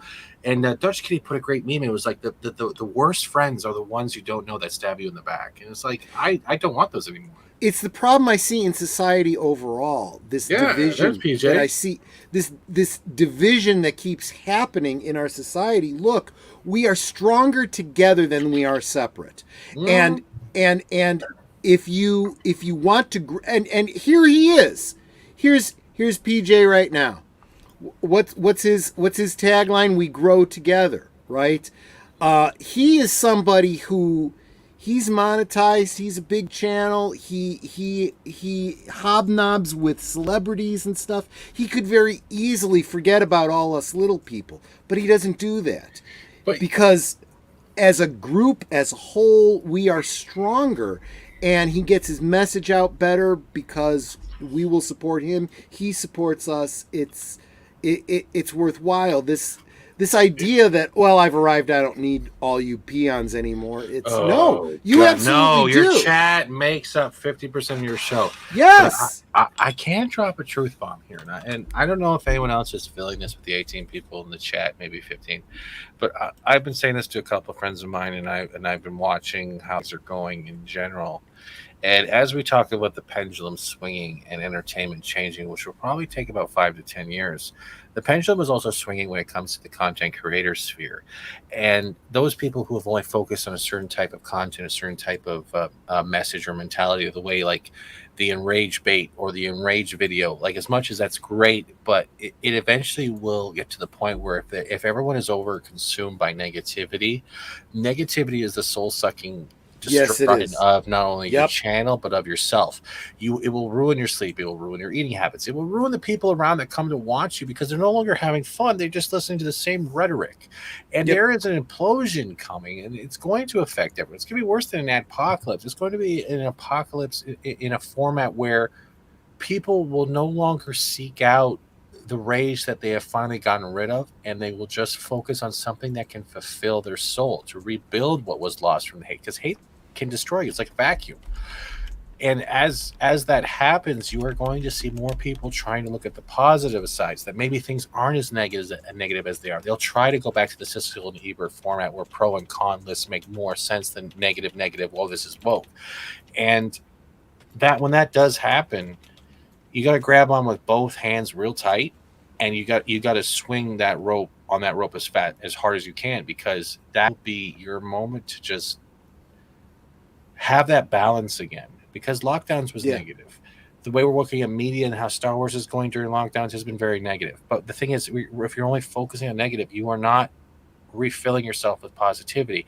We are social creatures. We are built off not just hating everything. We're built off the whole thing we were talking about earlier with conversation. Conversation not only gives us the ability to embrace an opposite point of view, but to respect that point of view and not be called our neighbor an enemy, but call them friend. Be able to talk about something and then go out for a barbecue without feeling like there's a crossbow being aimed at us. That is the stuff that has to stop. As much as I know it's never going to a full degree, why can't it stop with one individual? Because if one individual can do it, then another can do it, and then another. And it's like, I'm not preaching. It's when you've lived a life where you've lived on the streets, you lived on shelters, and you have nothing, and you see the simple things in life you actually want to own, it is that simple to get things accomplished. It just takes the right self, the right mood, the right push, and the right people around you to help you get going.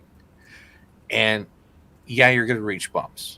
Yeah, you're going to reach people that are going to be there. You think they're great at the time, and then eventually they will turn around and be the opposite of what that greatness was, and they will be the toxicity or the poison that, as much as you try to give the benefit of the doubt, they will never change, and you have to either dismiss them, tell them to move off, or wait for them to move off. But don't take the blame for it. if you've tried every aspect. And I don't know. Sorry, I went off on tangent. It's just no. Again, I'm the one going off on tangents. I meant for this to be your show.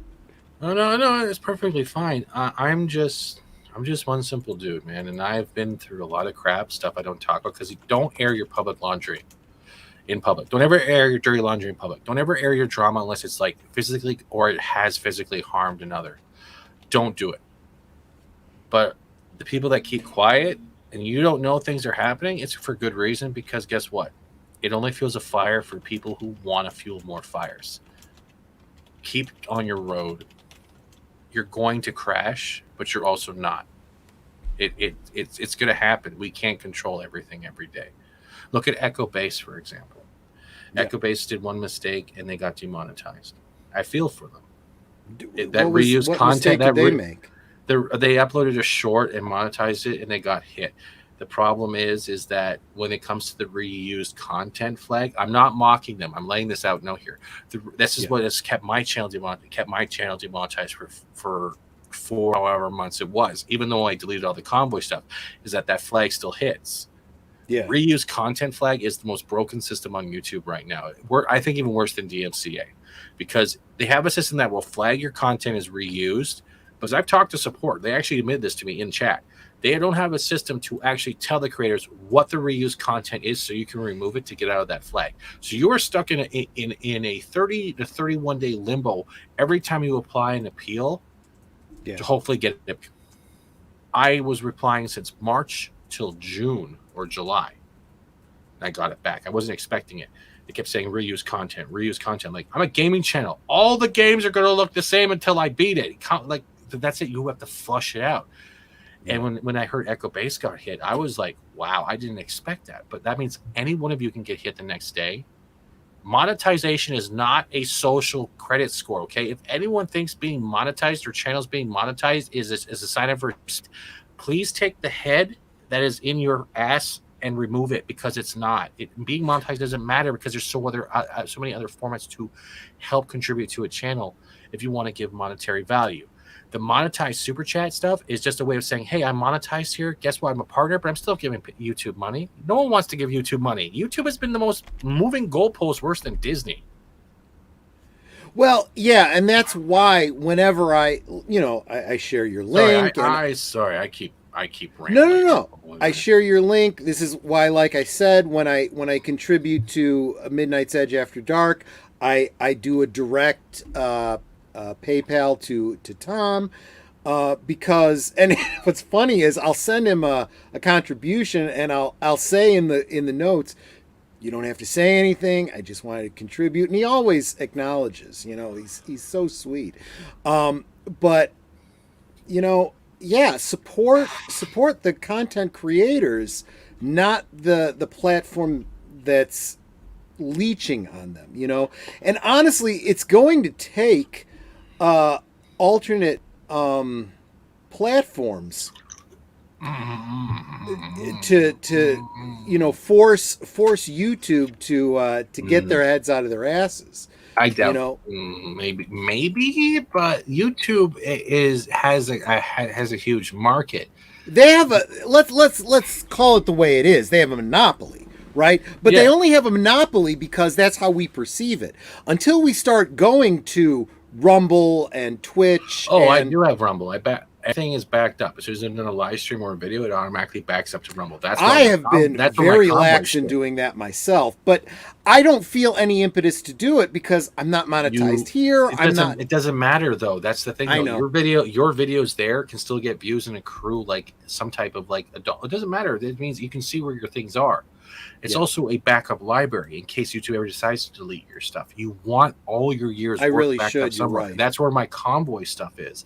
I wiped everything out, but everything is still there. You know what? I don't care if people don't watch it. At least I know it's there, because one day I'm not going to be talking on a stream anymore, and there's going to be a different Steven somewhere else. We don't live forever. But if our history does, as we are always trying to say, like we're watching history trying to get wiped out, why not back it up? It takes 2 clicks, and your voice, for people who still want to hear it or miss it when you're gone, can go back to those. Yeah, you're absolutely right. Yeah. And that's the other thing too. We sometimes forget YouTube, for all the talk about monetization and how it can in theory be a job and so forth. It still is social media, right? It is still us reaching out and being social with the community. Right. And honestly, it's true. There's going to come a day where I'll be gone, and this will be my echo in the world. That's kind of a scary way of looking at it. Look, there's another way to look at it too. Do you really want your echo to be how much you got wrong about Star Wars or Star Trek or the next comic book, or how much? Because you know what's going to happen? One day people are going to come across your videos and be like, people were bitching about this? Because the pendulum has already swung once or twice. It's going to be something different. That's the thing. Do you want to make content because you want to get monetized or you want the views, or do you want to make content because you want to record the moments you spent with people that you called friend that might not be there tomorrow? That is how you should look at it. And as much as people mock the Fortnite stuff I do, I have had up to 12, maybe 16 people in the lobby laughing, having a good time, playing with each other, and no complaints. And that's 16 different voices recorded that can go back and watch that one day. It sounds cheesy, but coming from a guy who's lived a life a loner and doesn't deal with his family very well, I appreciate those moments more than how many people try to get me to shit my pants during a game stream with a super chat, okay? That I gotta am sentimental. admit was I am freaking sentimental. funny. Oh, yeah, no, I did contribute to your poll. I'd love to see more horror content because I'm going to do the back rooms next when I can find it. If for no other reason, that's the kind of streams that I like to see for gamers, because honestly, I can't play those games myself. I can't. Bullshit. I call bullshit. I think honestly, what you should do is have a game. Every time you get a jump scare, you take a shot. And then by the time fuck me, Blotto, by the end of the hour. By the time you get through like the tutorial, you'll want to go to bed and everyone will be happy. Well, okay, yeah, no, there's something to be said for that. I'm not as big a gamer as you are. I joke with Aged Boomer, and this is why I kind of had wished that I could have had Aged Boomer on with you, because I think he'd be him would be going like crazy on gaming stuff. Then next time we'll have something else where you can come on and shoot the shit, or you guys can join us for a pub chat. Oh, that would be great. That would be great. You know how hard it is being a gaming channel in the pop culture community channel area? Like, we share all the same audience, and I'm just doing gaming. Like, oh, there he is again, playing against 12-year-olds. That's right. I told that 12-year-old Jimmy to suck it, and I feel better. Well, I got your youth, Jimmy. A lot of these games I don't play, but I love to watch. And honestly, going back to the 80s, I used to love, Pong. Well, Pong, but yes. But I meant like in the arcade, even watching someone playing Space Invaders. Sometimes that was as much fun as playing yourself and cheering them on. Playing with yourself? Huh? What? Yeah, playing with yourself. Yeah, I thought that's what I heard. I was just trying to make sure. Sorry. No, it's always fun to play with yourself. But what I meant was, that's true. The whole gaming thing is I mean, it's fun to pump the quarters in, and okay, you could play with that one too, but it's fun to play yourself, but it's also fun to cheer on the other person, and that's why these streaming videos are so enjoyable. And honestly, there's a lot of games that I will never get around to playing, but I enjoy watching other people play, especially the console games. I'm not a console guy. I'm a PC guy. So I am never going to be playing those console games, but I'll watch the hell out of their streams. You know what I mean? And there's a bunch of games out there that I have no idea. I don't know these game companies, these newfangled, video games you kids are playing these days. And Aged Boomer rags on me about this. That's why I said I thought you guys would probably get on famously about that stuff. Here, you want to laugh at me? There's 2 games that I play. Only 2 games. Sleeping on the couch and Pong. Okay, I'm not that bad. But almost as bad. That was for Netter. That was for exactly. It's The Sims 4. Yeah, you can laugh at me now. I won't because I don't play that game, but I'm sorry. Exactly, and Star Trek Online. Those I actually have a rainbow build on STO. We have a fully maxed out. A rainbow build? What's that? That means I'm using the legendary or exotic build, all the different things, and I'm using a mirror universe with the shuttles. So I'm gotcha. Escort. Yeah, I know it. I played Stowe for a while. And yeah, like the fact is they're getting desperate. They have to give you the T5 and T6 free coupons when you're doing all the events. Yeah, I know exactly what you're talking about. Well, the creep is happening, right? You know, I mean, where the monetary, the inflation of the monetary systems have just blown out ridiculously. Nobody gives a shit about dilithium anymore because you have millions and millions of dilithium that are bottlenecked. You can't refine enough in the course of a day, so nobody gives a shit anymore.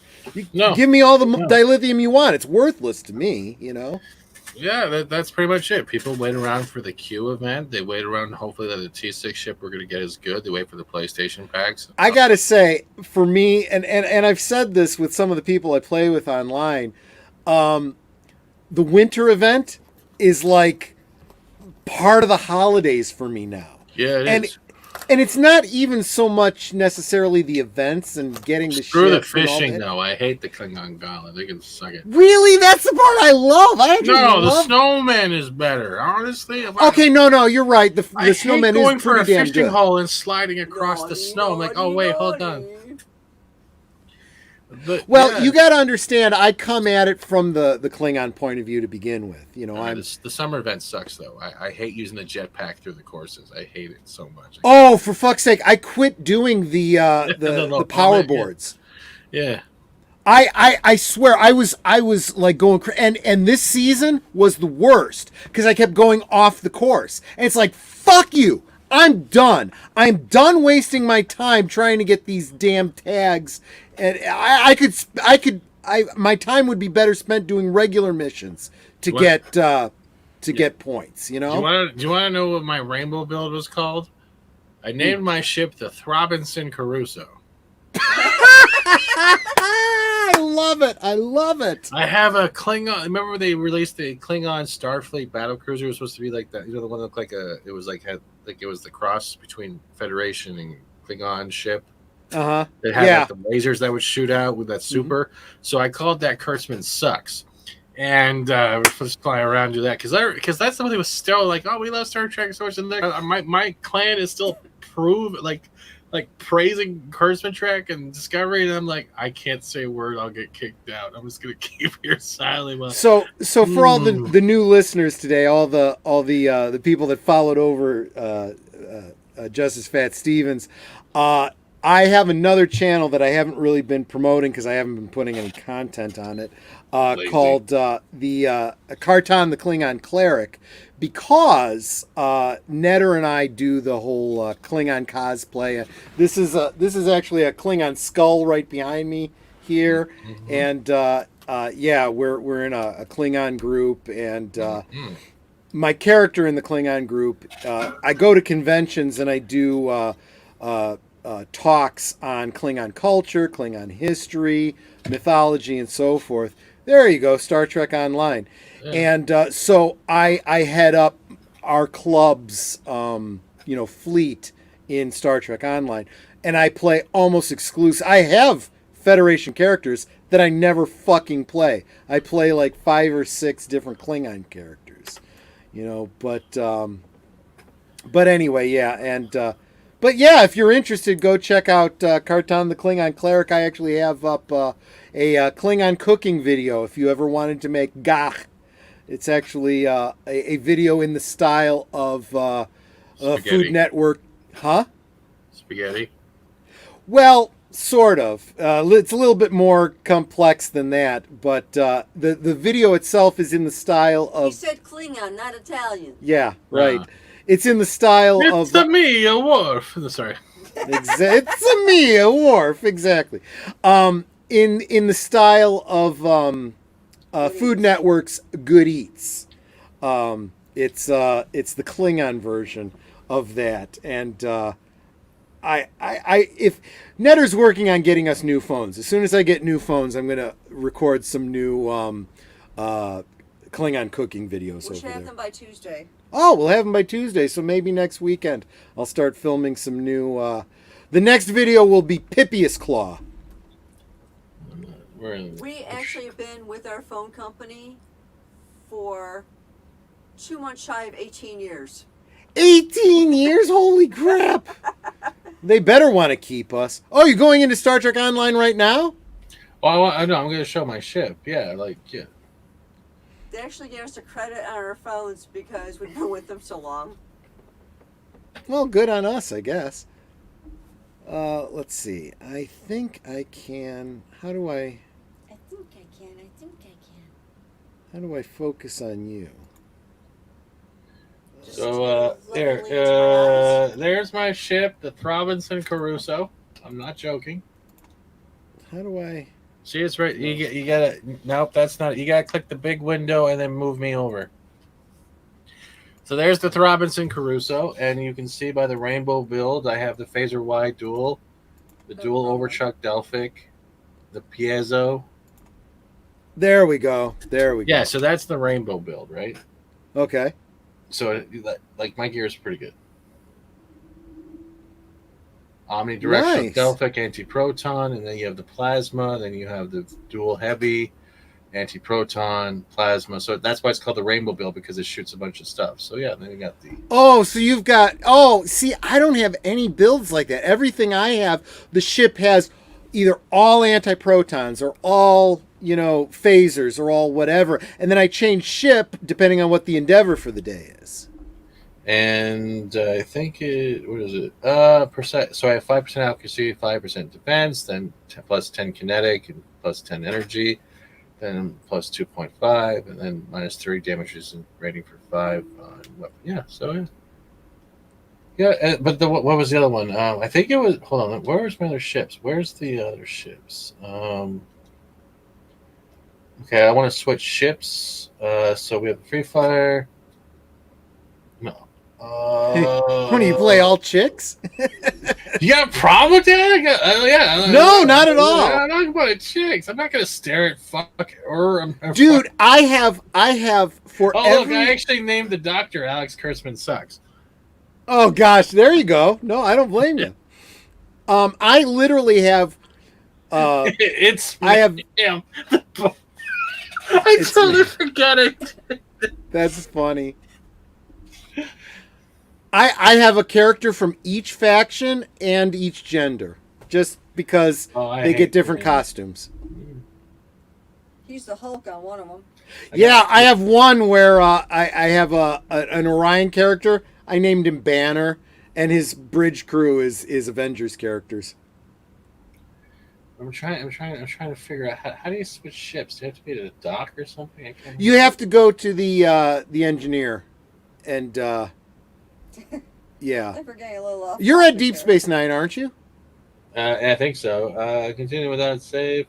So here we have the Cramps, the Binary Stars, the Brussels, the Canceled Jeremy. Canceled Jeremy? Yeah. There's the Grifter. And there's the Neil Cuckman right there. The Neil Cuckman.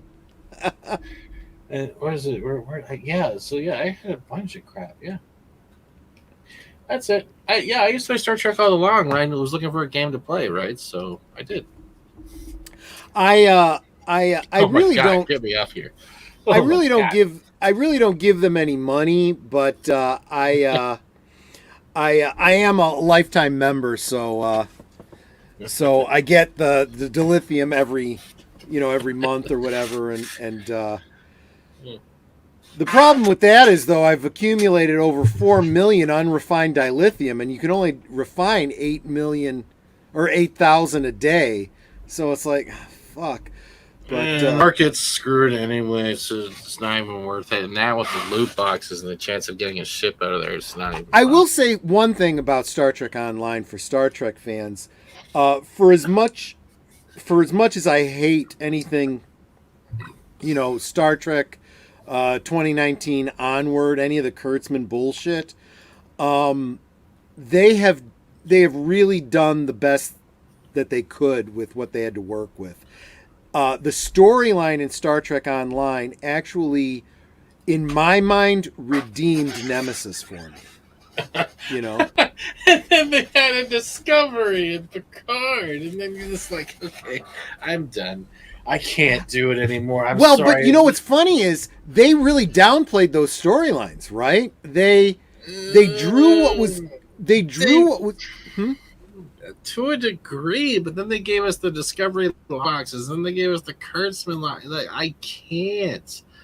Like, but see, that's what's great about it. Those are all things. These are optional things. These are ships you can have. These are items you can have. You can use them or not. It's entirely up to you. And to be honest with you, as much as I hate Star Trek Discovery, as much as I hate the Klingorks, I do like a lot of the Klingon lore that came out of Star Trek Discovery. So, for example, the ship that I use is that sarcophagus ship. Oh, God, yeah. It's an ugly-ass ship until you get used to it. And then you're like, okay, I can see the Klingon elements of this. I could imagine this being like a Herc ship or something that, you know, they re-engineered or something like that. It was an opportunity for them to expand on that line from Star Trek 3 about the Klingon mummification glyph. What is a Klingon mummy, and why do they exist in the lore and so forth?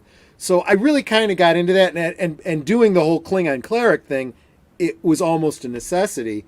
But this idea of the political faction, owning it, it's like no. This is a ship that belongs to the clerics of Boreth. That's just it's a holy relic, so to speak. And yeah, that I can get behind. But all the other bullshit and the storylines and fuck Picard. Fuck Picard. I'm done with Picard. When I saw Q slap him, I was like, fuck that shit. I'm out. I didn't even actually get that far. I didn't see any of that shit. I saw the first season of it, and I'm like, that far, I don't think. I don't think we even got all the way through the first season. I said, fuck this. This is bullshit. This is fuck this shit. I am not even a big fan of the Romulans, but they shat all over the lore of the Romulans so badly. I'm like, I can't. This can't even be the same. Picard is in the JJ universe. That's why. Yeah, it's not the same universe. It's their prime universe. It's not the Star Trek of the original series. So it's just did not. Kathleen Kennedy put her fingers into it? Is that right? No, but the same basic political ideology type group. Kurtzman is to Star Trek what Kathleen Kennedy is to Star Wars, without a doubt. There's no doubt. I would say Kurtzman is more like dementia is to Biden. I would put that now. Okay. Yeah. No. You're right there. Or ice cream is to Biden. Oh, look, it failed. Gotta go. Sorry. I have actually talked with somebody who works behind the scenes at Kurtzman Trek, and there's some things I can't say publicly, but let's just say that there's a lot of people working on Trek these days that are in complete agreement with us, and they just don't have a choice. They're trying to keep their job. It's a lot of the stuff that Doomcock puts out is more right on than you realize. It really is. I don't discern bigger channels. Like, that's the thing, though. If it's an opinion or a rumor, I can't say they're wrong because it's just an opinion or a rumor. If Doomcock starts sounding like Mike Zero, looking into his crystal ball like Miss Cleo, then I'd have issue. Yeah, but listen, the thing is, Dad, I just got a phone call, and the detective gonna give me money.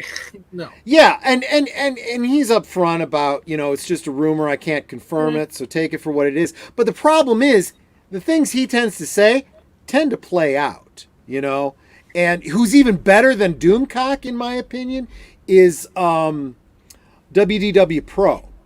Him and Valiant Renegade. Yeah, I designed WD Pro's new logo. Those guys are spot on.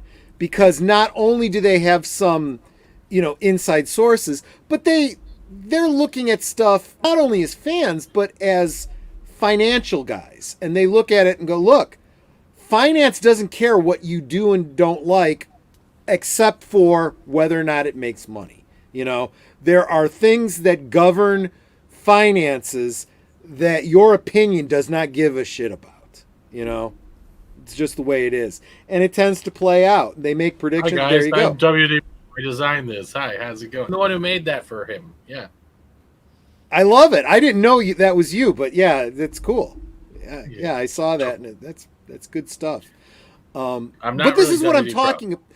These guys don't need me to bolster them, but I am a fan of theirs, and I think you would benefit from. I think Pro and Renegade are a great team together because they are have both. They are. I know Valiant in general, as much as honestly, Valiant is not just good with numbers. He's a great family guy. He's a great dad. He cares a lot. I love that about him. I play Phasmo. Sometimes his son joins me, and it's quite an experience. But Valiant's a good dude. Valiant's one of those guys that's outside, will get inside the circle, but he knows what he wants to talk about. WD Pro. Arwen, I wouldn't let Picard get that close to me. Yeah, there's that whole monkeypox thing. Yeah, right.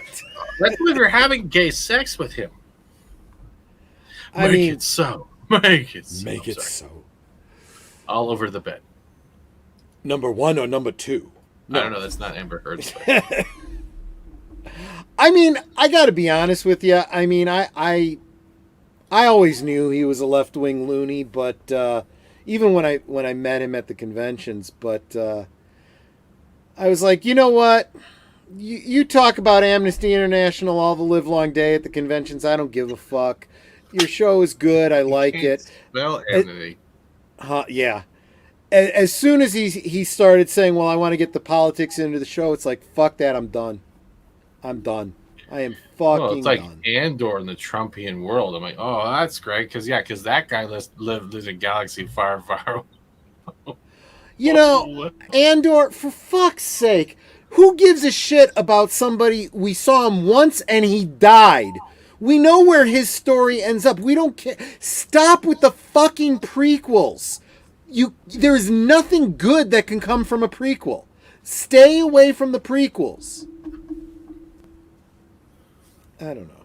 And I'll tell you what, I have no stomach for Star Wars until Kathleen Kennedy is fucking gone. Until she's fucking gone, it's non-canon to me. I don't give a shit about anything that's coming out of it anymore. Yeah, that makes sense.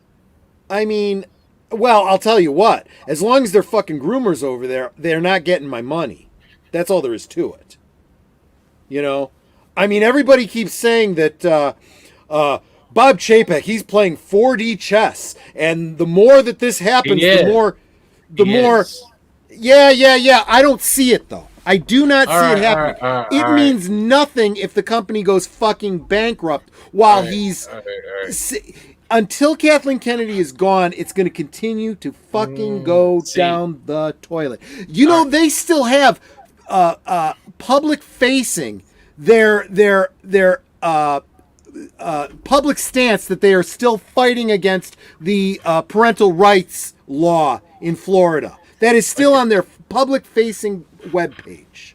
That's fine. Okay, but that's just it. Those are the activists talking when Bob is weeding out. I know you've heard this before.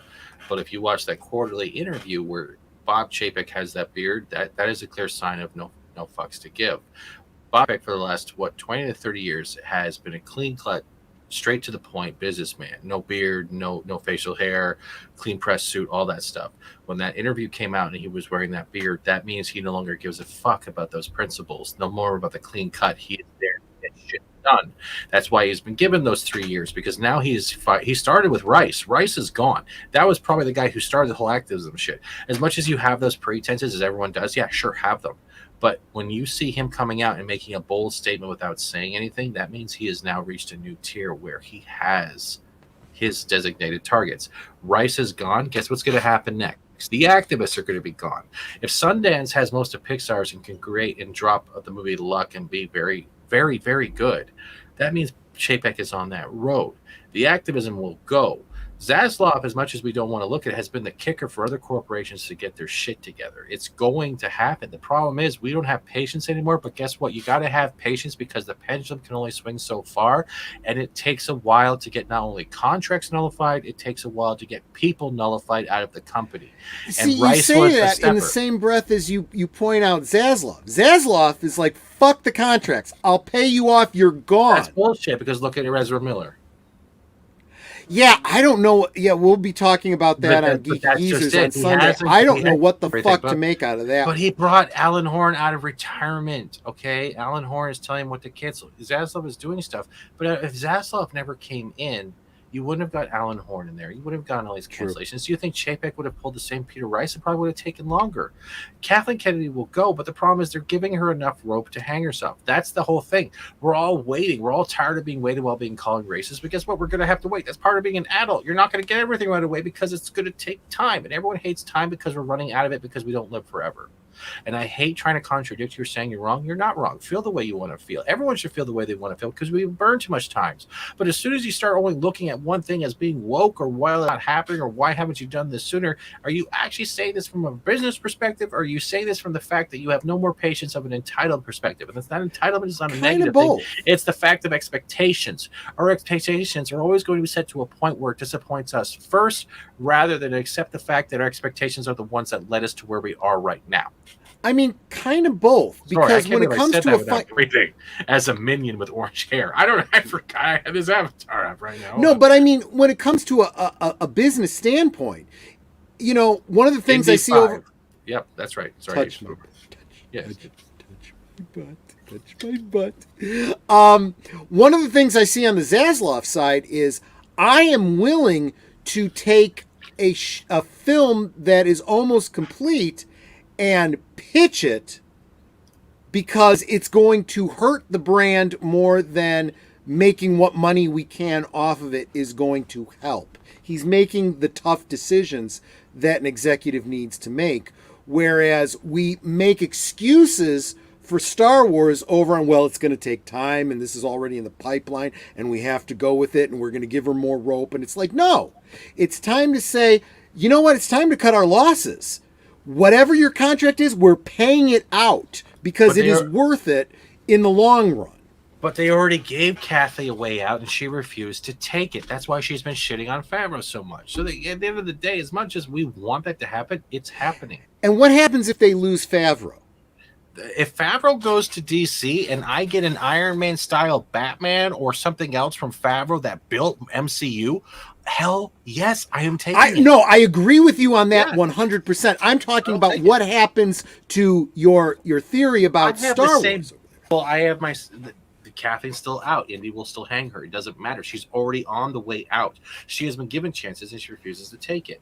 The only thing is you're going to have to deal with is Dave Filoni. That's the way I look at it. Same time, I have the same birthday as Favreau. Okay? Yeah. That's Filoni thing is that he's still a fucking mixed bag, in my opinion. Yes, he is. He thinks he's a cowboy, but he can't even get on the horse because all he cares about is his own legacy of lore. But at the same time, George Lucas would not have put faith in him unless he's doing something right. Yeah, that's just it. There are some things he does some things that are really good. Okay, but there's also a little bit of fan fiction-ish to what he does too. Yeah, but you know, the problem is we're all expecting things to happen soon. Companies and corporations and stock markets don't work soon. It's evolution. It takes time. It's again the pendulum. That's why I don't talk about pop culture that much because you know why it's draining because we're all waiting for the things to happen to go, hey, yeah, and have the celebration with the Ewoks. But guess what? Life don't work. I guess that's what bothers me. If you know that you're piloting the Titanic and you're heading towards the iceberg, you start turning full tilt as fast as you can because it's going to take a long time.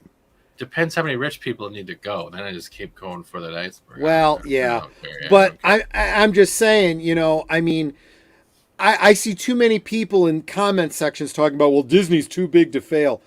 There's no such thing as too big to fail. That's not true. They've already lost their special tax benefits. They're already getting protested, which we've seen over and over by parents. They have been decimated overseas. Yeah. People aren't talking enough about that. That's the difference, though. We're attacking. That's the thing. We're attacking the corporation of Disney, the activism in the corporation of Disney, the employees who work in the parks, and the employees that just want to do what they came to Disney to do, which was because it was a dream to work as an Imagineer or for Pixar or whatever else. Those people are suffering just like we are, waiting to watch this crap, because at the end of the day, the final say is the corpse, the head office, the ground table, however you want to look at it. And guess what? We're still just looking in like a window shopper. We're not going to see change. We're not going to see what we want from the catalog in the window until they're ready to put it out. And until that time, we're sitting on the couch wondering why our popcorn bins are still empty. But guess what? You're saving a shit ton of money not going to the theaters. You're canceling your Disney Plus. Things are already happening. It just takes time. The worst sentence in the world. This, I think, is probably the best part of this conversation because it sums up what we've been kind of building up to for the past 2 hours, and that's there's some things that we agree about.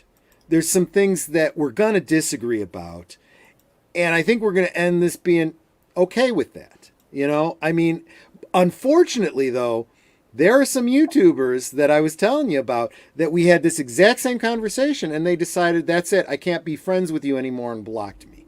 You know? Then you move the F on. Exactly. That's exactly it. No, I agree with you 100%. And look, I believe that evolution does not require any one individual's cooperation. Evolution is a force of nature. Weather is a force of nature. Erosion is a force of nature. And what happens in the economy is a force of nature. My wanting you to boycott Disney doesn't make it happen. But it will naturally happen if the majority of fans feel a certain way. And it's what I've always said. If you keep putting out bullshit, people will leave. You give the fans what they want, they will come. That is just economics 101. And we can argue about the nuances and what they should and shouldn't do.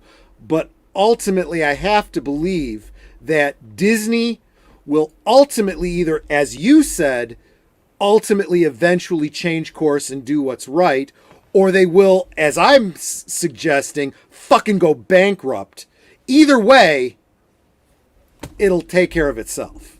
Yeah, right? But it might not be in our lifetime, and that's something everyone has to accept.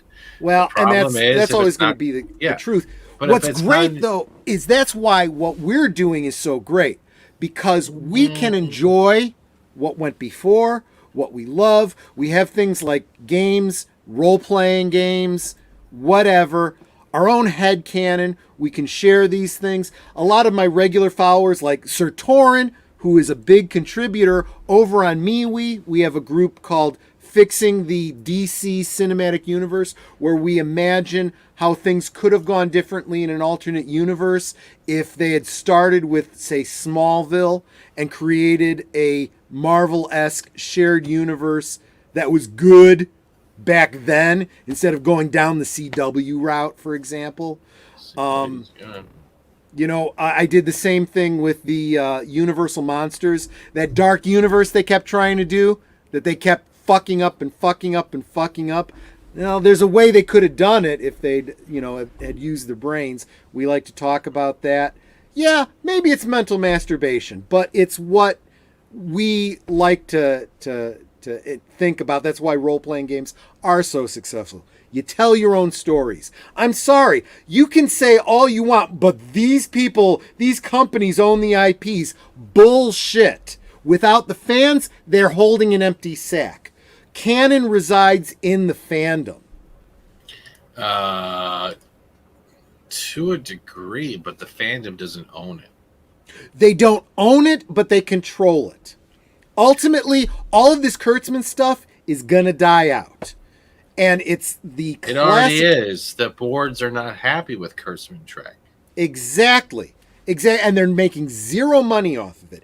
And they're either Star Trek is going to die completely, or they're going to get rid of the bad reboot, and they are going to have someone come in and, I don't know, Q snaps his fingers or whatever the fuck, and it goes back to the true original storyline.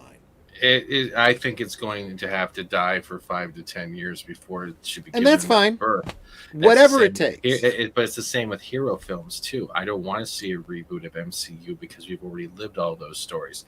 If you're going to do the Avengers, do the West Coast Avengers, or do something like Challengers of Unknown. Focus on things, or like. That's the thing, though. It's like the way we look at Funko collectors. There's so many more Batmans than there is of anything else. If everyone's just getting Batman, why? And you have a whole universe of comic book characters. Why the hell aren't you using these other comic characters? Why not deliver a great origin story of a character no one's ever helped build a new franchise, a new fandom based off it? That's the problem. They don't want to take a chance on making money because they know that if they take a chance, there's a chance they'll fail. But guess what? The shit they're constantly putting out over and over again is already failing. So they're stuck between a rock and their activism. They got nothing left. Any financial guy will tell you, you don't make money unless you take risk. That's just how it is. You play it safe, over time you lose money. That's just the way finances work. The greater the risk, the greater the profit. I think that's actually one of the Ferengi rules of acquisition. We got 2 questions in the chat. One is, what do you think about the Babylon 5 reshoot?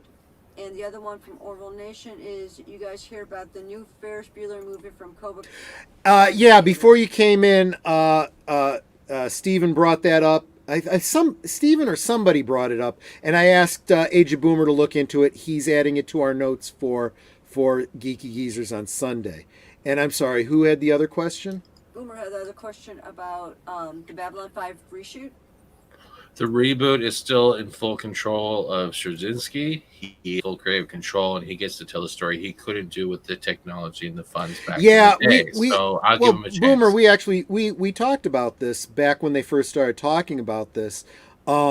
I've really looked into all of that, and we talked about specifically all the things that ended up changing from what he originally wanted to tell because of, changing actors and health problems and stuff like that. So he's got a different idea about what the story he wants to tell. Hell, you look at the original pilot and then you look at the rest of the show thereafter, you see the clear tone change. He wants to go back and tell his original story. I'm open to that, even though I think Babylon 5 is fine the way it is, and it never has to be touched again. If you haven't seen Babylon 5, go check it out. It is an incredible series, worth your time. Better than a lot of the crap that's being put out these days. And there are some things that were done at the very beginning of the show that you don't get the payoff until the end of the series. That was one of the great things about Straczynski, where there were no throwaway lines. Kind of like a lot of people say about George R.R. Martin. You think it's a throwaway line, but only to find out, 2, 3, 4 stories later, there's a huge payoff for that. And those that were paying attention are like, wow, Straczynski had something planned out over 5 seasons, and the fact that he was able to make most of it pay off was brilliant with what he had to work with. So it'll be interesting to see what he might have going back to it. But just the fact that it's J. Michael Straczynski in and of itself isn't a guarantee of success, because honestly, I'm also kind of getting tired of people going back and retweaking their work over and over again. The George Lucases and all that kind of stuff, special editions. And it's like, I'm a big death of the author kind of guy. Get it right the first time and then walk away from it. Just saying, my personal opinion. But anyway, we're at the 2-hour mark. We're past the 2-hour mark, so we should probably start wrapping this up. Is there anything that we didn't cover tonight that you would have liked to have gotten out? Not really. I'm pretty good. I'm pretty sloshed myself. So good for you. I have not drunk near enough. I've been feeling a little bit on the edge and smooth all night, but I'm probably not going to be hungover tomorrow, and I could probably still carry on a conversation. Oh, yeah. And I will probably remember every bit of this this stream tonight. I will remember that I will be direct messaging Arwen after we wrap up here, because I am going to try and get her on as a guest later in September, because she said, and I'm going to hold her to it, I would very much love to have you on, my friend. Promote your channel, promote what you do, because, again, I'm a fan. I just am. If you feel uncomfortable about that, I just got to call it the way I see it. I'm a fan. But well, like Trey says, promote what you love instead of bashing what you hate. Yeah, and I'm sorry, I will bash what I hate. I'm not as good a person as Trey.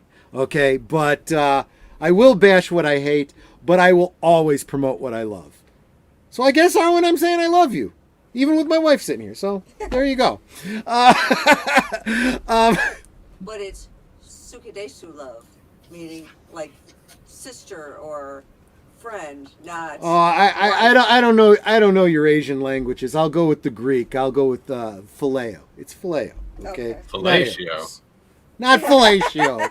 At least I don't think Erwin's built that way, but we'll assume. I shouldn't assume. No assumptions. But anyway, yeah.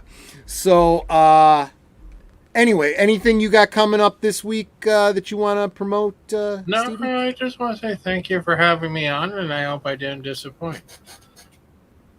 No, absolutely not. In fact, you exceeded my expectations. I super appreciate that you were willing to hang out with me. Boy, wow, coming straight from your own stream. You've been streaming for what, like 6 hours now?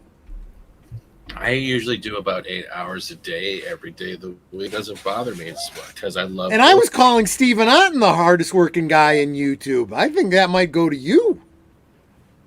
But that's why you're so successful. That's why so many people love you. I would. Okay, so many people love you and hate you, and both are good. That'll be better, because I was also laughing because I was ordering something for Amazon for tomorrow, and it's in the grocery section. So I got cashews, and there's Twizzlers, and then it goes coffee, and then it goes Scotch Brite, which is a scrub there you go. Scotch, but they have it in the food section. Who is Phil A. Shio? And then all chick here. No, it's ma'am. Yeah, no, I assumed, but I shouldn't assume these days. But look, let's face it. You're all woman. There's no doubt about that. We all of those that follow you know that. I identify as a dragon, so that's awesome too. No, Erwin is 4-year-old tits. That's what I identify. Erwin is not only all woman, she's a Southern woman. That's a special kind of woman. So yeah, it comes in a box of one. Yep. So, but we do have a lot of stuff coming up this week. So, Boomer, if you're still in the chat, do you know if anything's going on Mr. Matchstick's channel on Tuesday? But before we even get to that point, tomorrow on Netter's Network, Netter right over here. Well, she's actually sitting across from me, but on my screen she's over here. Hi. Over on Netter's Network, tomorrow night we will be watching porn. Bruce Almighty, and I will have the Cosme stream up, so you'll get to watch along with her, but I won't physically be on because I can't split my computer that way. So Netter's Network, make sure you subscribe to her. It would very much encourage her, and come watch a movie with us. Sunday over on Aged Boomer's channel at 8 Central Time, Geeky Geezers. We will be talking about some of the topics we were talking about right here. The week's geek news in review, and give our take on it a little bit. There will be some some perspectives, but as well as objective reporting. Nothing on Tuesday on Mr. Matchstick's channel. Wednesday, anyone know what's going on over on Soundtracks with Birdman? He's probably doing a rewatch, talking about a soundtrack, something like that. Always a good idea to subscribe to Mr. Mastic's channel. As far as I know, usually Thursday's the dead night. Someone will be filling that soon, I'm sure. Which brings us around to next Friday night, where I will be hosting another guest. What's I don't know their name. I'm a little fuzzier than I thought. Pacific 414 will be my my guest. Oh, Mike. Yeah. He was in the chat earlier today. I've got the link up already, so come on by next week. And if you don't know who Pacific 414 is, you will find out next week, and I will tell you all about a really good YouTuber that you should be following. As Ryan Rogerathe would say, a rising star. So, and then of course that brings we'll go a little more than a week. Next Saturday over on Age of Boomer's channel, not Age of Boomer, over on Big Al Presents. I don't remember what the rewatch is. It's a monkey movie. Oh, Planet of the Apes. Planet of the Apes over on Big Al Presents, the original. You damn dirty apes. With monkeys. With monkeys, yeah, exactly. And pox.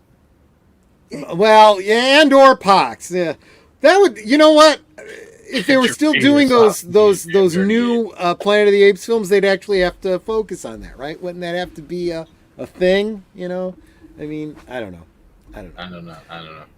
That almost lends itself to some. Well, and this has always been the case. You know, you had the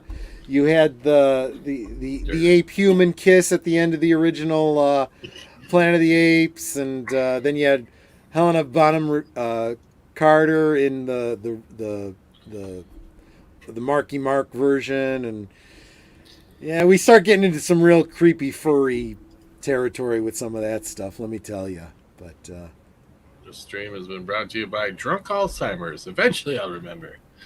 Yeah, exactly. No. Yeah, thank you. You're filling the role that Agent Boomer would normally fill. I'm Steven, just so you remember. No. Yeah. You're filling the role that Agent Boomer would normally fill, keeping me on track and pointing out that Troy's drunk. So, you know, just remember he's a little slower to talk these days. But anyway, that's all I had to say. Nutter, you want to get the last word in? Well, as I always say, we can talk amongst ourselves, and that's all well and good, but it's so much more fun when you guys are joining us and dropping trivia in the chat and just questions and comments and what have you, because you're not just friends to us, you're family too. We love you guys, and thank you for hanging out with us. Yep, not monetized here, so it really is all about the friendship and the family and the fellowship. So thanks, everyone. Please subscribe to all the other people that you've been chatting with tonight, because they're all good YouTubers and great content. Thanks so much. Love y'all. Take care. Good night, ladies. Good night, sir. Hit it, sweetheart.